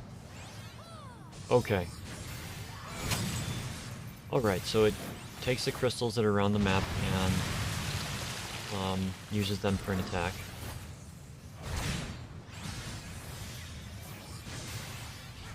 Breath stroke.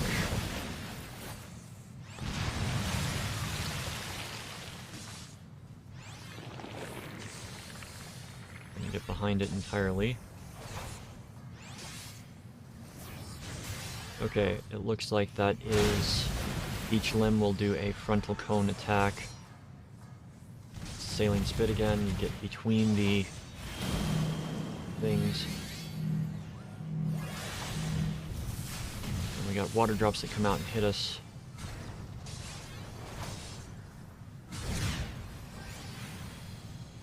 This again. Summoning crystals, using the crystals as ammunition. So you want to pay attention to where the crystals are going to attack and not be standing where they're going to attack.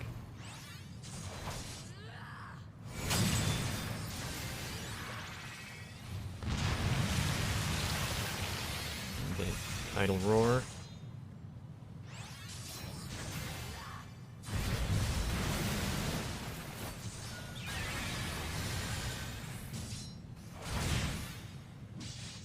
This boss, it doesn't really matter who it's attacking, it looks like. Breath stroke. Okay. We should be good right here. Because there will be... It'll be a frontal cone from the tentacle, from the arm. Just make sure you're not standing where the arm is going to hit. It also does that. Saline spit. Be between platforms. Get a heal out on them.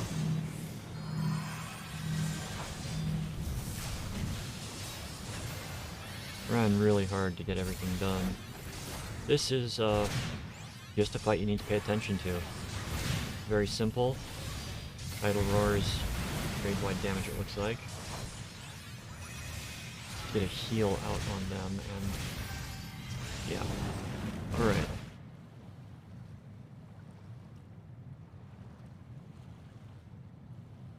And that was the Aether Font. The Ether Font. Where's some maiming? Right, player comms. Healer actually did fairly good in there. So we'll just wait for loot to go out, because loot equals other stuff. Anyways,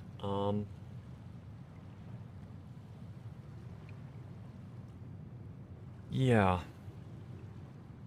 So while we wait there, I do have a little macro made because I ran into multiple players that liked to complain that I was healing them as White Mage. And I was using Cure as White Mage. They were telling me, you've got other skills, use other skills. And it's like, before level 50, you don't really have anything other than Cure and Cure 2. And, before, like, they're trying to tell me to use Savage rating healing techniques for low-level dungeons. And unless you are running specifically end-game content, you do not need to abandon Cure entirely. It can and will be the core of the class until Savage, when you have to switch it out for other stuff. Okay.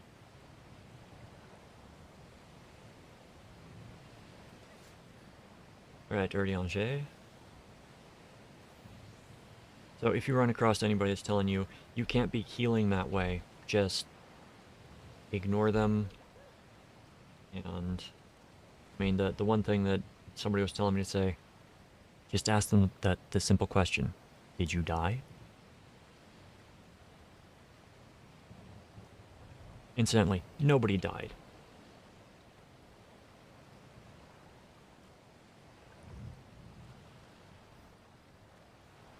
I take that back. One person did die, but that was not due to my lack of healing. That was due to them running and standing and getting debuffed over and over in the wrong spot. So I will be honest there and say that I healed them as best I could, but they just were acting like a Disney lemming.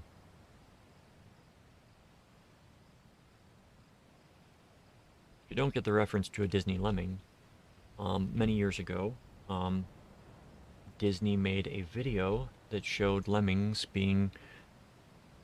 Well, the video showed them jumping off a cliff. The actuality was that they had created a lemming propeller that would launch the lemmings off the cliff, because the lemmings don't want to jump off the cliff. And the myth that they jump off the cliffs actually comes from the fact that when they're migrating, they will reach the edge of a cliff, and the ones in the back will keep pushing, so the ones in the front just fall off. So they don't actually want to fall off the cliff, they're just pushed off the cliff.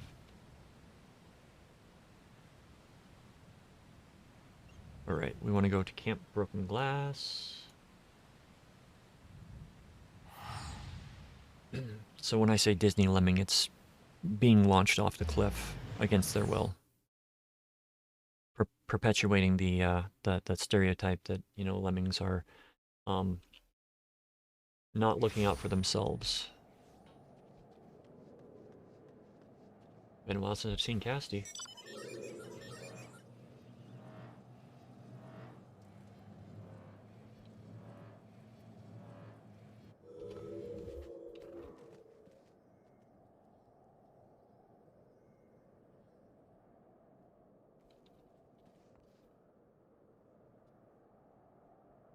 Or are we actually going to the other... Yeah, we're going straight to the other place. Why fly when you can teleport for a fraction of the price?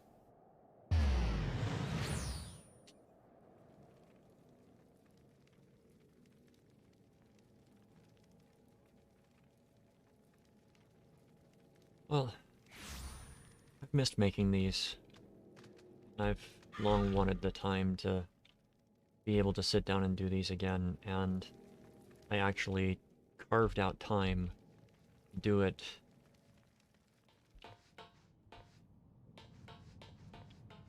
I'm hoping to get some of the videos up tonight.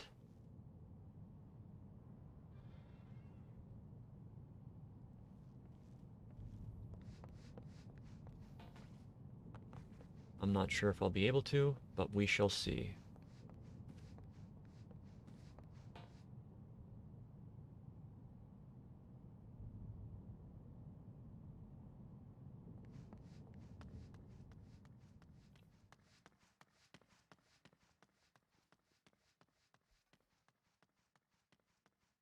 Worldly Imperial.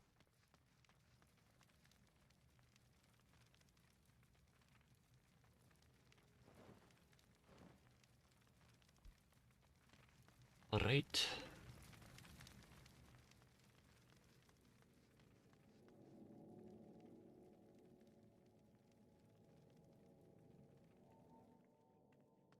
Oh. Let's hop on over to a class where we'll get experience.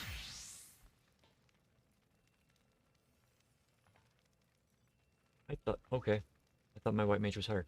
But yeah, I'm a level 74 white mage, and I'm being told to use healing tactics of a level 90 end game usage of the job. And it's like, no.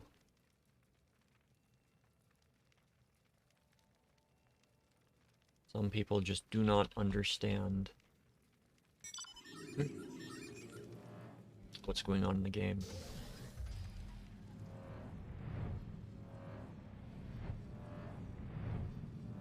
And my healing philosophy is different than a lot of other healers. I prefer to heal over DPS. And other healers like to DPS over healing. So I like to keep everybody above 80% if possible.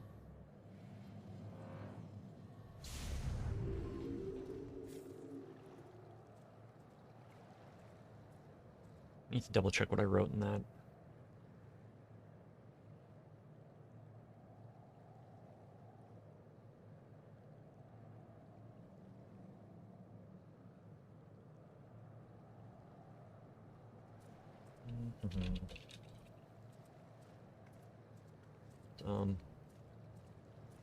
Yes. Did you know that telling other players how to play their class? Did you know that telling other players how to play their class, how to play their characters against the term of verse? Eh. Did you know that telling other players how to play their characters against term of service? It is, if one asks before offering advice, one would get better results and will not be harassing other players. Oh yeah, it is considered harassment by Square Enix. So, if anybody explicitly tells you you've got to be playing your class like this, and it's like unsolicited advice, unfriendly, and it just leaves a sour taste in your mouth, you can report them for harassment. Especially if they do not drop it.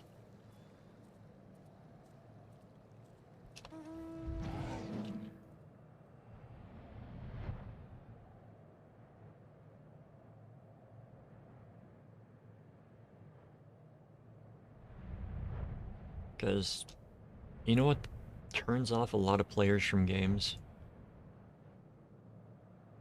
Other players telling them how to play the game.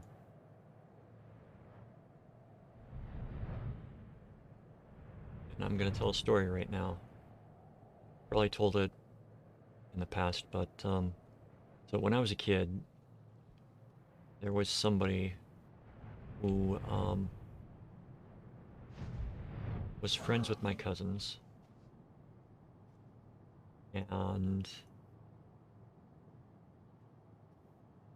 yeah, he had the belief that if you were over at his house playing video games with him, you had to play them the way that he would play them. And he got upset and threw a fit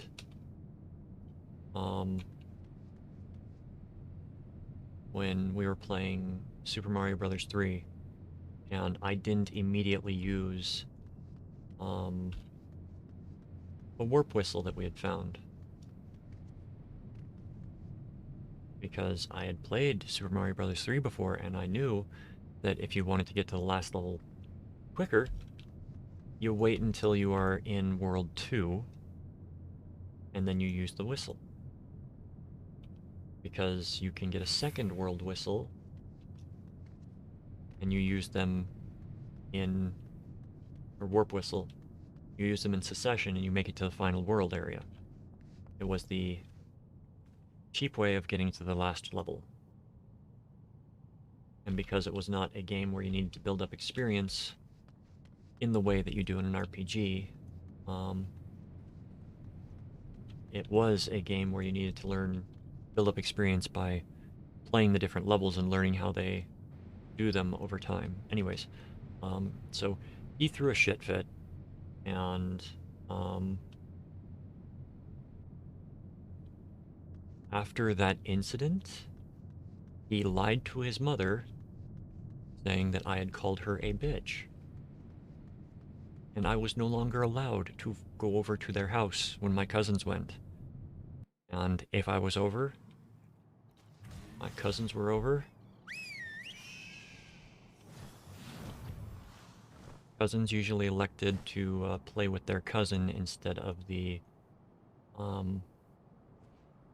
semi-bratty kid that was in the neighborhood and was friend just because of distance. So yeah, I don't really like people telling me how to play the game. Doesn't matter what the game is. If I want help, I'll ask. And I make the tutorial videos because if you're looking for a video on how to play, how to do certain fights, then you're actively seeking out the help. And it's not the same as me saying, hey, you gotta do this. The only exception that I take to that is explaining the mechanics. Like saying, hey, when he does blank, you can't be standing there. That is considerably different than, idiots, you've got to move. Which I've had some people say in the past. And then there's somebody else that I know, haven't seen them since Heaven's Word. The amount of verbal abuse that they were spouting at people not even in the party. So, the Odin Fate was up in the Shroud, and he was, like, in /say chat to anybody that was around, yelling at them for doing stuff, for dying, for doing things, and just like, and then when he dies, it's like, I need a res now. It's like, the Odin fight has gone through a few incarnations, and it was like right after they had changed some of the mechanics in it. I think it was after they added the Earth's Font. So it might have been Stormblood. When was Earth's Font added? I don't remember. But they had just changed the fight, so people were not aware of the new mechanics. They were playing with the old mechanics, and they got just decimated. So this guy's yelling everything that you're supposed to do for the previous fight and getting angry when people are dying.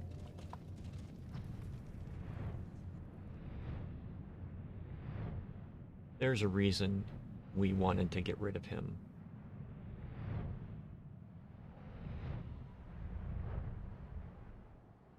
And at the time it was, you know, we like the company, but if he's going to be the one in charge, we're going to break off and create our own.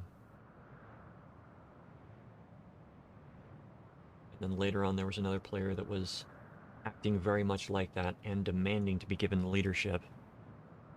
And my response to that was something that I both defend and regret.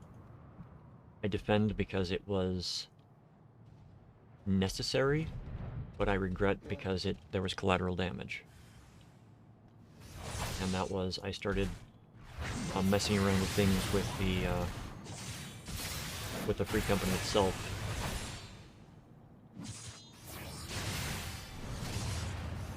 And it made some people think, oh, this is actually what's going on. And I was just doing it until they left. And I didn't let that be known to anybody aside from one other player, two other players, that that's what I was doing. And yeah, it caused some problems. But the player that was trying to overtake everything left.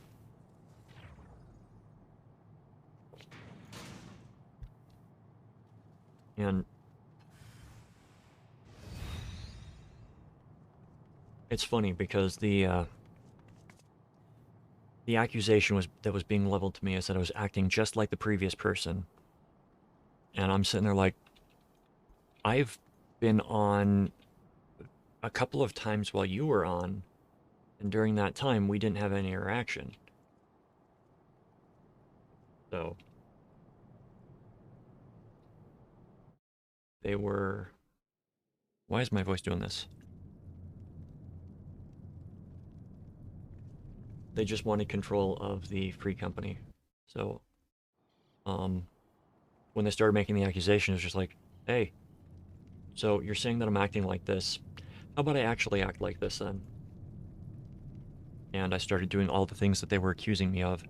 And uh, many players saw that, you know, many of the other people were like, yeah, this is kind of comical. They understood the joke. They understood what I was doing. But one person didn't because they logged in maybe once or twice a week. And they just did some raids. And they left because they thought that that was how things were going to be done there. And that's what I regret, is that it caused some damage, and they were already...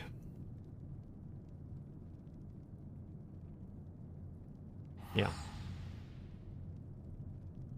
I'm not a person that enjoys drama in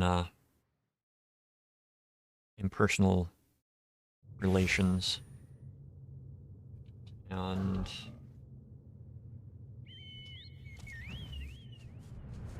they left, they created, and they took a few other players with them. And only...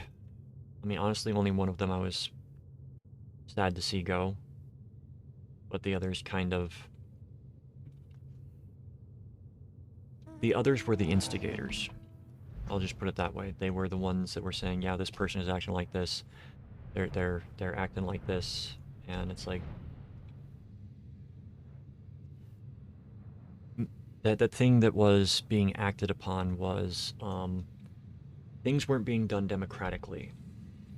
And that's how we wanted to run the new free company after we got rid of the other person, is we'll take votes on things. And there are two types of votes that we would do. Votes that would have, like, external issues, like the crest, free company crest. Changed it immediately after, and then had a vote, do we keep this new one or do we change it? I personally changed it to something else, and then we voted, and if anybody wanted something different, they'd be allowed to change the crest. Depending upon how the vote went, of course. But they were saying that I was making decisions by myself that affect the entire free company without discussing it with the rest of the group. And it's like, I have been discussing it with the rest of the group. You just haven't responded to any of the things that were discussed. And the other players were saying, yeah, they're not doing it the way that they said they were going to be doing it. It's like, the votes are up in the Discord for, you know, a couple of days, and you know, we log in and we make a note of it in the daily message, and it's like, if you're not voting, don't blame that on me. We want feedback from the active players, and if you're ignoring both the Discord and the login message, then yeah, you're gonna think that I'm making changes without consulting people. And it's like, so when I started making the changes without consulting people, actually, that's when I was just making, as they would say in this game, a mummer's farce of it. So they split off and took a couple of people, and last I saw, they had not done much with it, and yeah. I'm okay with them not being around anymore. There were some...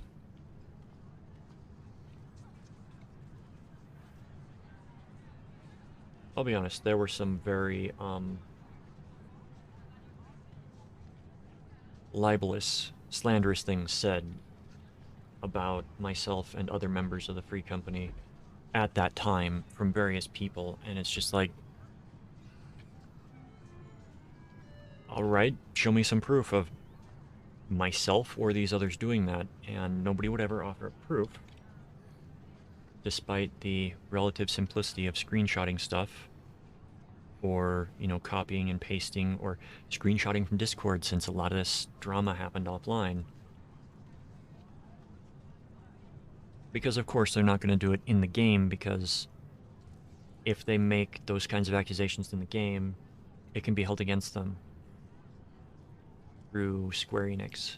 So, of course, they're going to post all the really horrible lies in Discord, which has no real terms of service for stuff like that.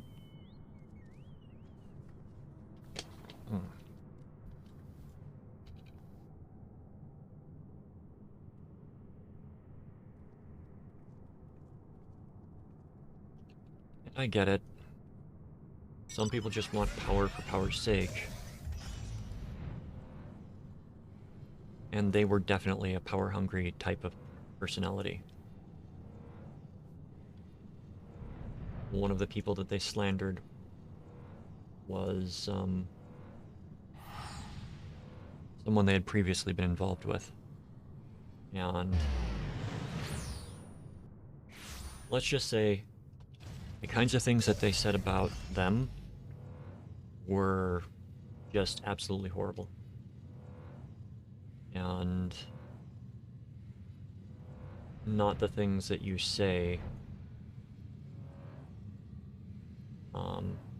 without evidence. And they could never provide evidence for anything that they were saying. Oh, but it's not that easy to take screenshots of. Like, you can take screenshots easily on phone, you can take screenshots easily on desktop. It's surprisingly simple. And they were supposedly very tech savvy, so it was lying to try to defame other people.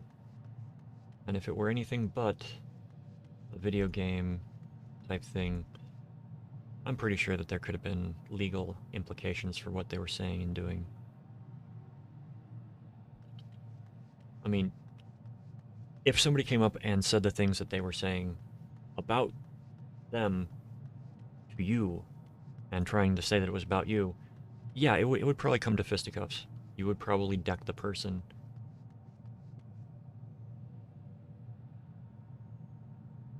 And it sucks because they turned a good friend of mine in game against me and everyone else, which really sucked.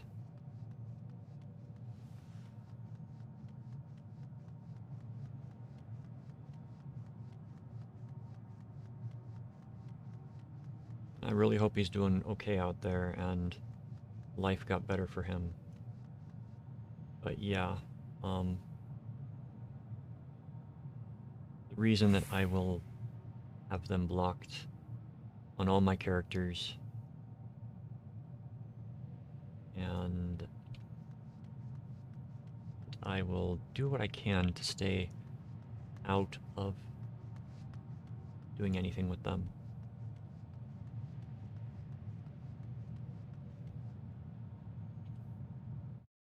But they're more of a roleplay player, and not really an... they were a subpar ninja.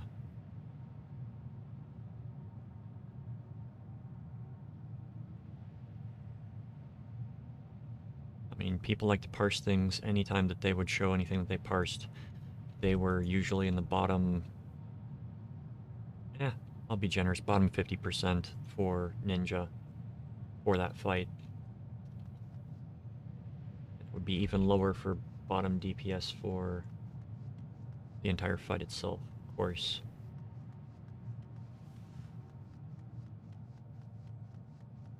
And ooh, I think I found a dragon.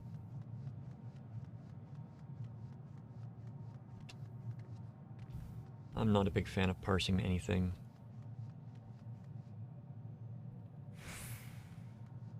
If you're parsing against yourself, fine. If you're parsing against other players, that's just...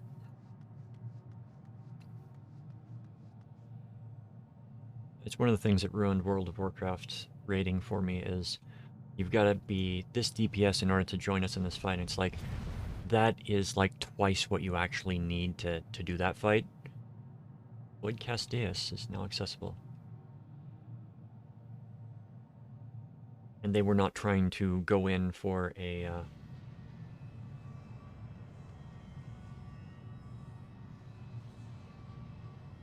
Void Casteus. I need 615. Okay. So we're at 609. Good. Rads at Han. Well, no. Travel, teleport. Let us go to... Mordona first. Trade in the things.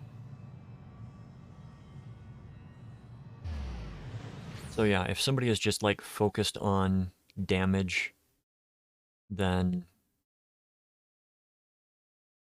And I'm saying this as someone that was focused on damage for a long time. Thinking that that was the only thing that mattered when you were in the fight. Highest DPS wins, highest DPS wins. No. The DPS that stays alive wins.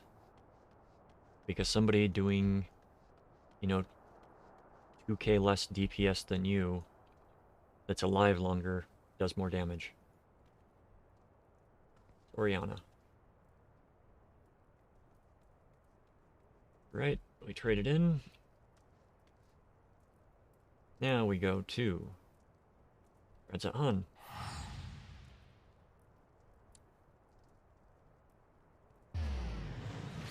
It's funny, I remember back from the days that I was actually parsing, I pissed off the entire Death Knight community on my server.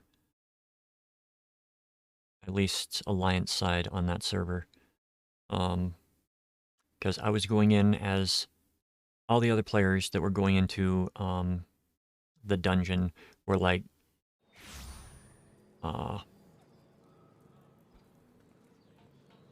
geared to the teeth. And I was still running around in some blues, and I was destroying them on the DPS charts. Because everybody was saying, oh, you need to run Unholy. Unholy is the best spec for offense. And you got to run Blood if you want to be a tank, because that's the best for tanking. Nobody plays Frost. So I geared for Frost, and I was a tank, and I was on top of the damage charts. So, causality, Disciple of War, 620 for the shield. Accessories, these will take up to 620. What is my lowest piece of gear right now? We got 600, 610, 610, 610, 610, 620, 590. So trading out the boots will probably get me a few.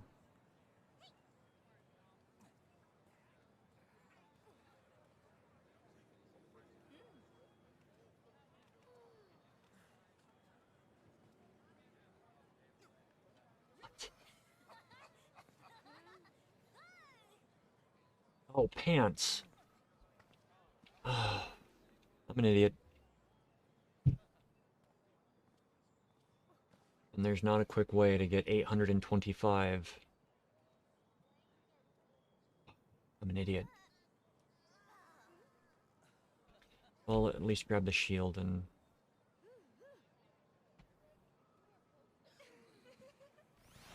Well, I wanted to do that, but I don't think I will be able to do that relatively quickly.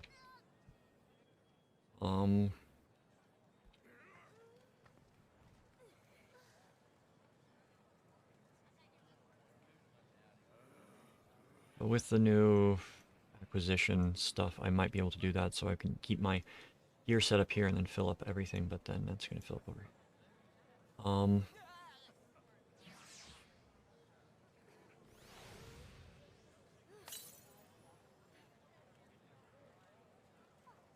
So yeah, just because everybody's doing it when it comes to using, anyways, no, I don't like parsing because people lose focus on what's actually going on in the fight when they're focusing on if they're doing their maximum DPS. You can look at parsing, you know, after the fights, but I found that most people, they would just continue to be jerks during the fight and just say, hey, I'm beating you on DPS, why aren't you catching up to me? And yes, I was guilty of that. Especially to all the DKs that were telling me, oh, you can't run Frost, that's not a valid thing. And, you know, I'd say, hey, can I roll on that weapon? It's better than what I got. But it's a rogue's weapon. You don't need a rogue's weapon. You're a tank. It's like, there are no good one-handed axes or maces for strength-based classes. And at the time, there weren't. So, yeah. Let us...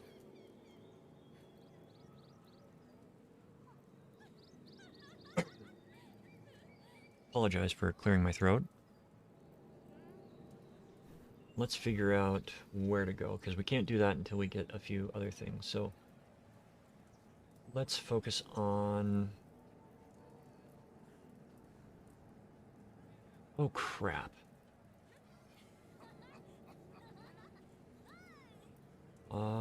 Travel, return. I gotta check something. I may have screwed something up. Not on this, but for my other character.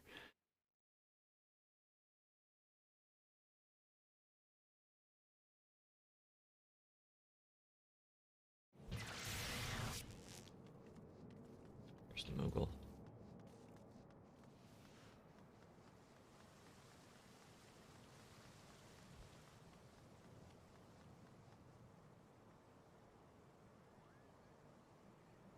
Okay. We can still buy stuff with those. Okay. So that hasn't been removed yet. We just can't get them anymore. Alright. So, we're going to do World of Darkness, Weeping City, and Dun Sky. Why? Because my last time going through it, I'd failed to notice the changes that were made, and I need to do a 6.2 update for those. So, raids. World of Darkness, Weeping City, and Dun Sky. Right. World of Darkness, Weeping City, Dun Sky. Alright.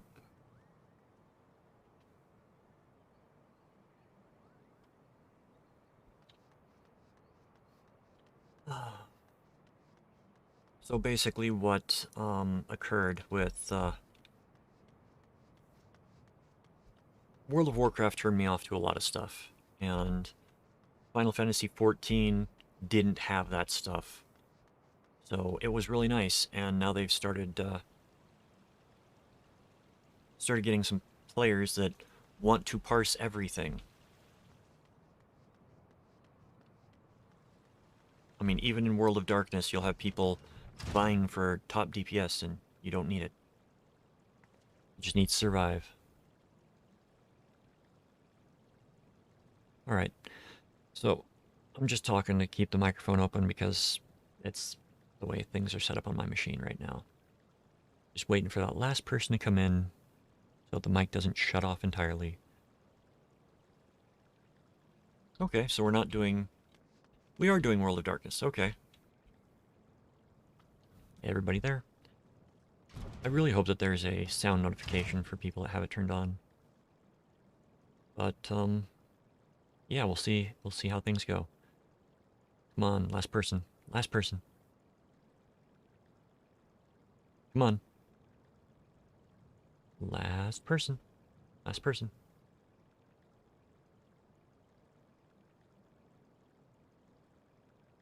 Oh, we got another person that gets a withdraw notice, it looks like. Or not. The World of Darkness. 6.2 changes.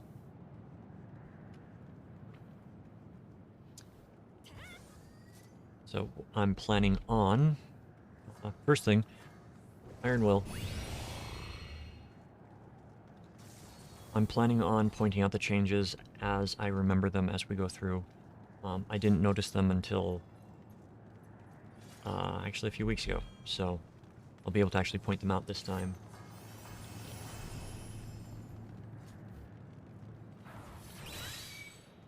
Alright, I am Alliance B, so I'm going after the middle one.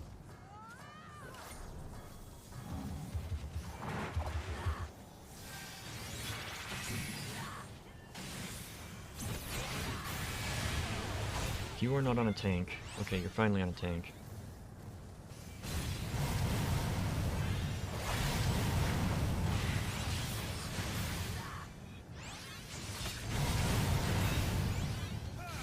Dang it, dang it, dang it, dang it. Inject.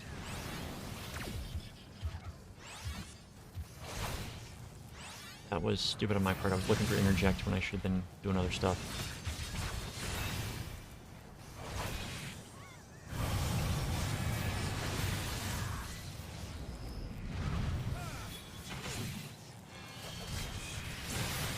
I'm gonna be the tank that goes around and gathers up the ninjas. Because nobody does that. Everyone lets the DPS fend for themselves when the ads pop up in this. And it's just not right.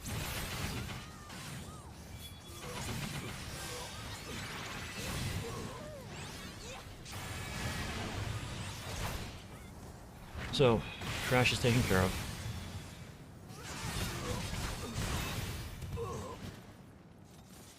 Don't think I'm going to main tank this. I'll try, but I'm not going to guarantee. Check the other tanks. They're running Rail Guard, and they have Grit up, so... Oh, look.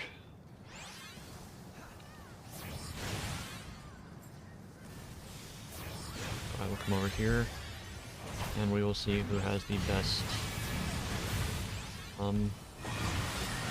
threat output.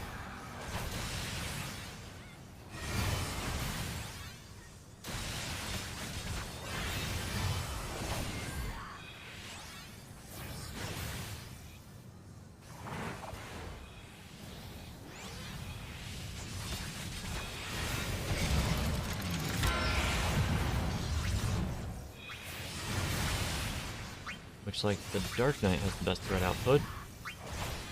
They're moving them around, that's fine.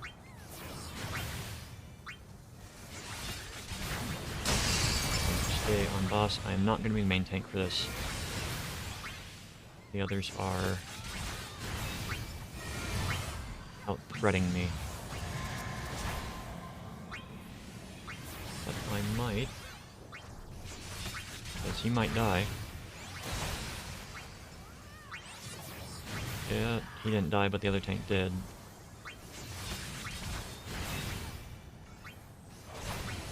Level 100 flare. I'm high enough that... So, there aren't any major changes in this fight. I probably should have opened with that.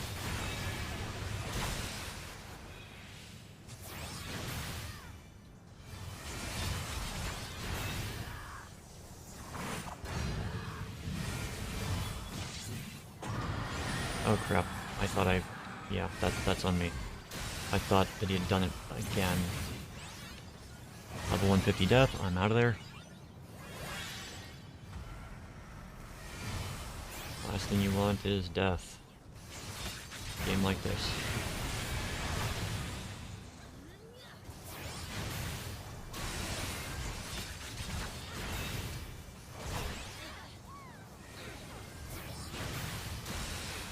Did you really need to mark it?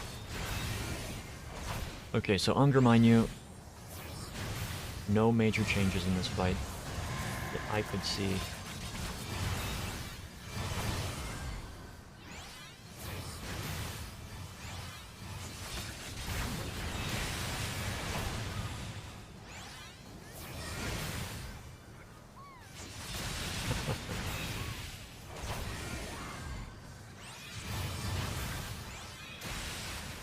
All right.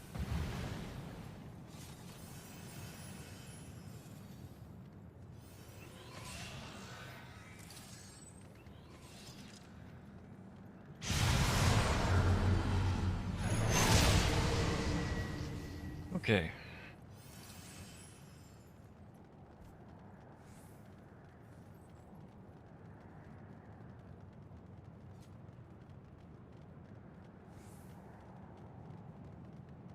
Just running, just running. I think in the description of the video I will put if there are changes.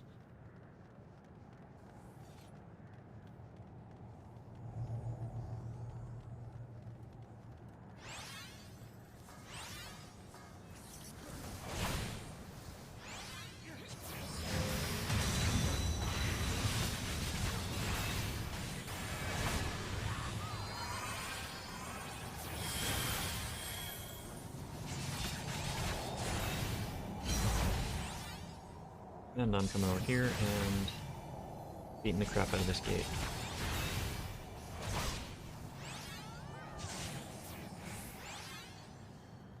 That one's gonna finish. Shield it with the Thor. It comes and attacks me, and it dies. And when whoever decides to open up the chest, I forget which one goes faster. And people are ignoring the gates. This is gonna be fun.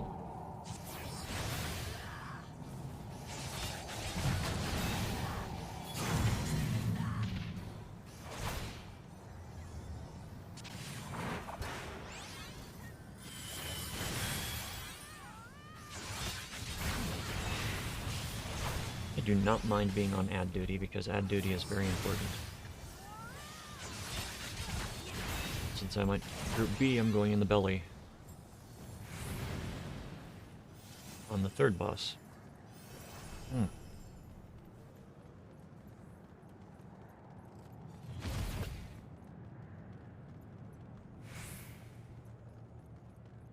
So this boss, there is a change. I'm trying to remember what it is. There is a change for one of the mechanics. When the boss targets somebody for the explosion, the wind explosion, there's now an indicator. And people seem to not like tanking this boss the way that they're supposed to tank it. You see, you tank the boss against the wall and it prevents the white... It gives the DPS a larger area to move around in to prevent the AoEs from hitting them.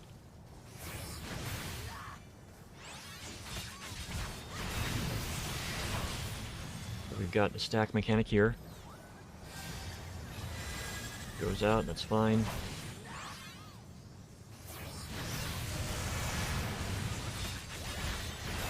We've got slime coming down.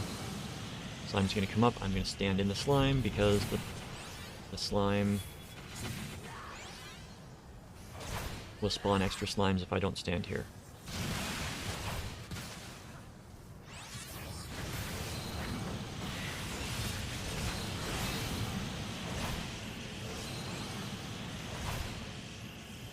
I don't have any of my beneficial skills covered in third party. Alright, so the reason you tank it against the wall is because stuff like this happens. That guy's gonna get frozen. Those guys are gonna get frozen.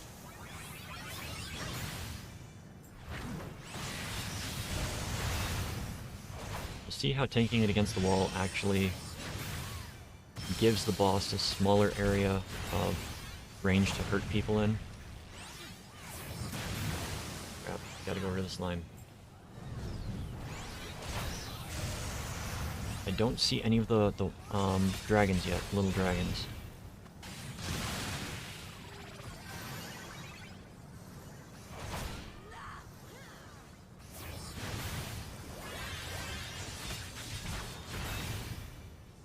Okay, see, that mark? I thought that they did change it to where it had an actual ring around it. Okay, my mistake, there is no change in this fight.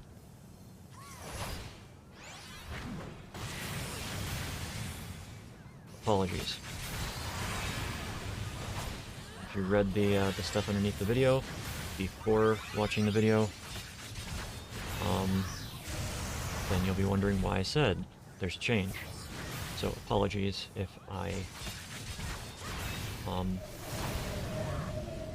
made you think otherwise. Then again, I haven't seen the... There we go. At the very end, one appeared and got me.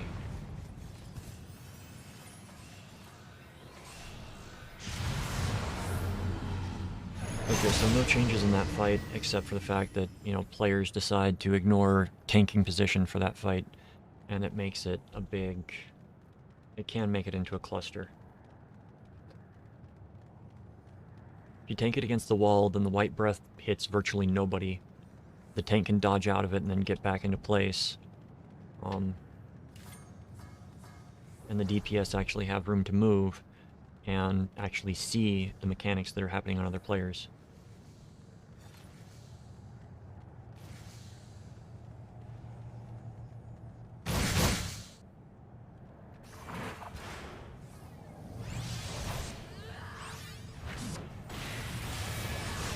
Alright.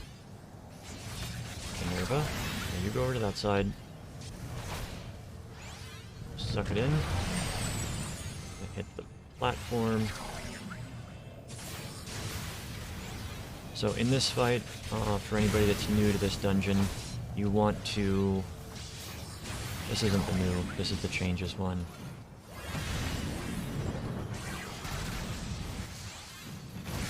If you want to know what's going on in the fights, and you're new to the dungeon, I recommend watching my previous video on the subject.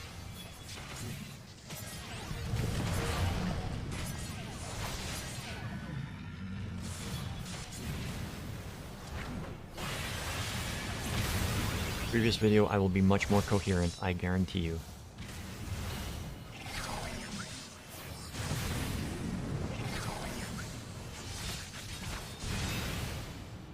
Okay, we want to go this way.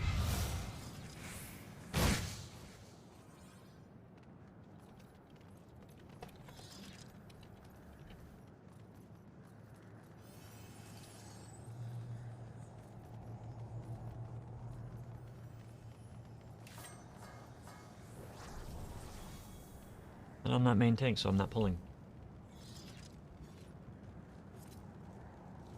Cerberus. I don't think there were any changes to Cerberus. I know there are.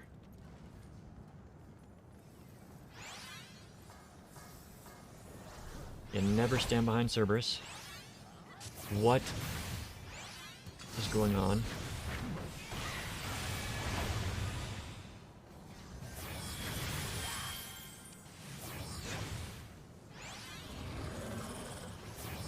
You don't want to be standing behind Cerberus, so having a tank that's running around and spinning the boss is less than,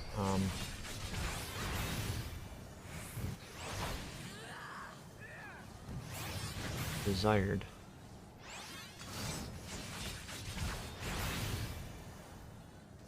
There goes the gastric juice. There goes that. I will pick up one of the ads before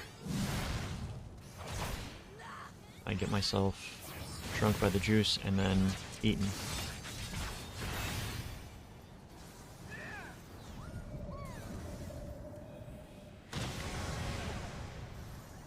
Pop the sprint, and get in the belly.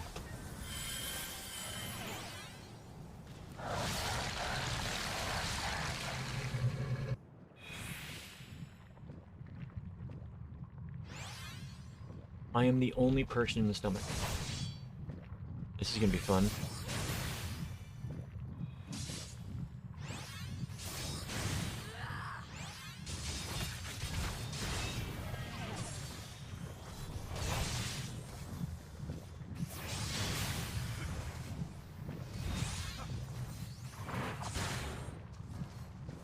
I delayed getting into the stomach.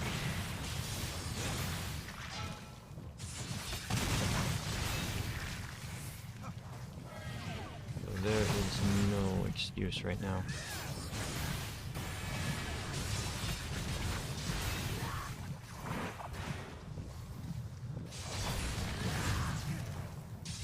We might actually fail this round because not enough people went in the stomach. So if he's left alone for too long, he eventually does stuff.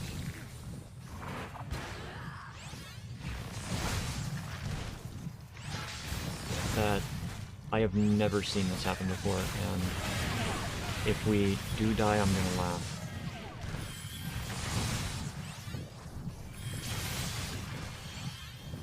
That is just a funny and ridiculous way of dying. Oh, we got somebody else. Somebody realized that, hey, it's not going as fast as it should. Break this stomach wall, and we are good.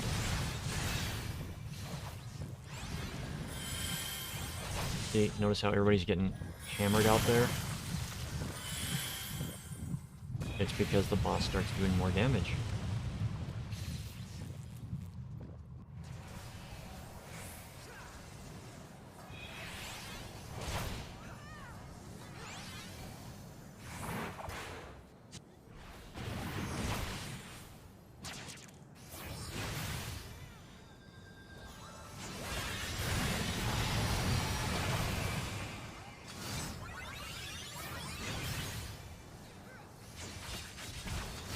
Oh! It looks like both tanks... One tank abandoned. Okay.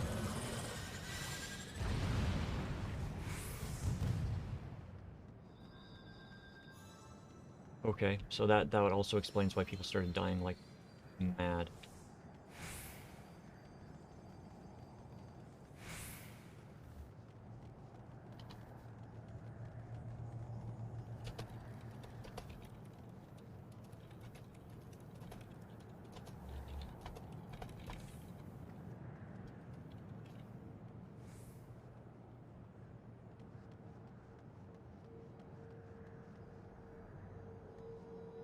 Alright. So, final boss. Ready check. Yes. We rolled.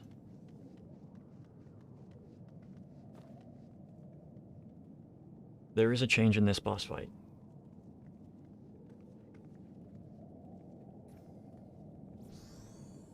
No, she just disconnected.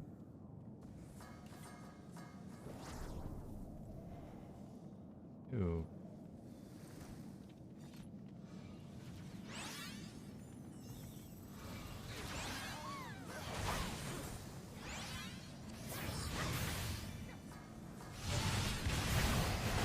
You're not the tank. Don't pull the boss.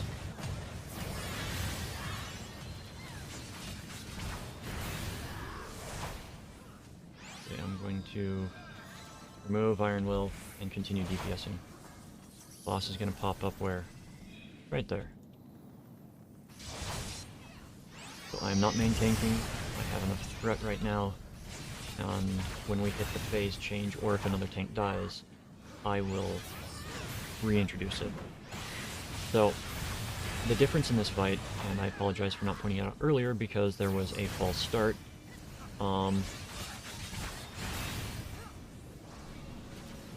is that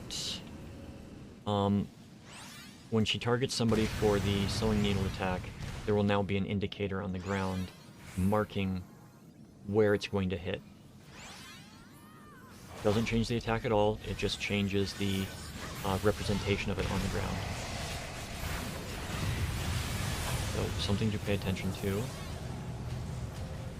Yeah, see, somebody's getting chased by it. When it first pops up,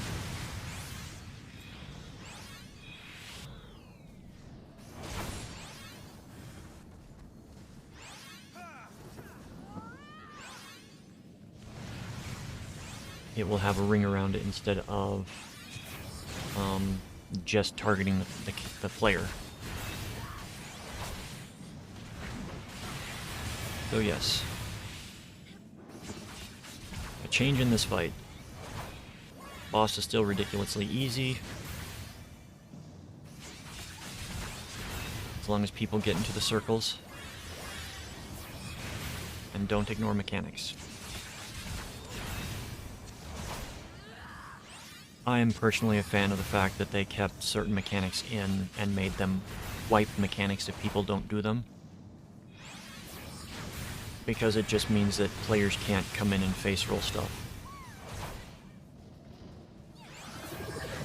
They can, they just have to continue to do what they're doing.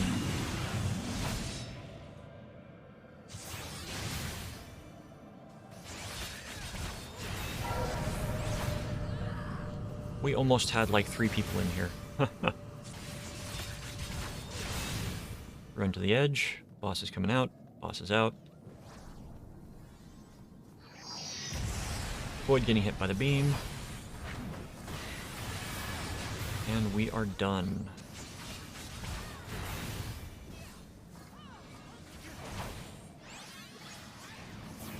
Yeah, see, there we go. That's the marker for the sewing needle attack. That is the new thing that changed. It was the white mage that joined us in the stomach. We're going to give credit where credit is due. You don't need.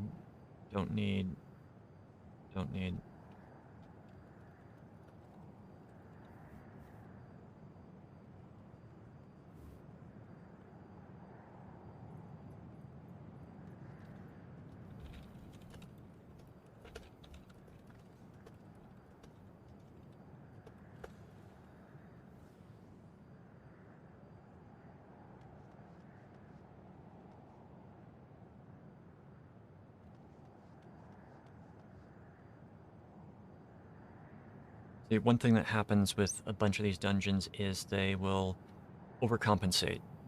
If there's a wipe because of one mechanic, then everybody overcompensates for that mechanic. So like if we had wiped because of the belly in this run, there would have been an overcompensation and like most of the DPS would have been in the belly.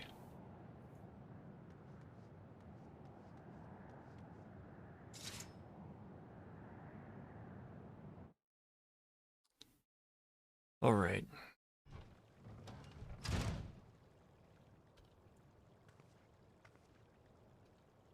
Actually, I think I'm going to have to apologize to everybody here and say I'm going to be ending it because I'm still really tired. I got over being sick this past weekend. I started feeling better on Sunday. And no, on Monday. Monday is when I started feeling like myself again. Sunday I still had a bit of a fever.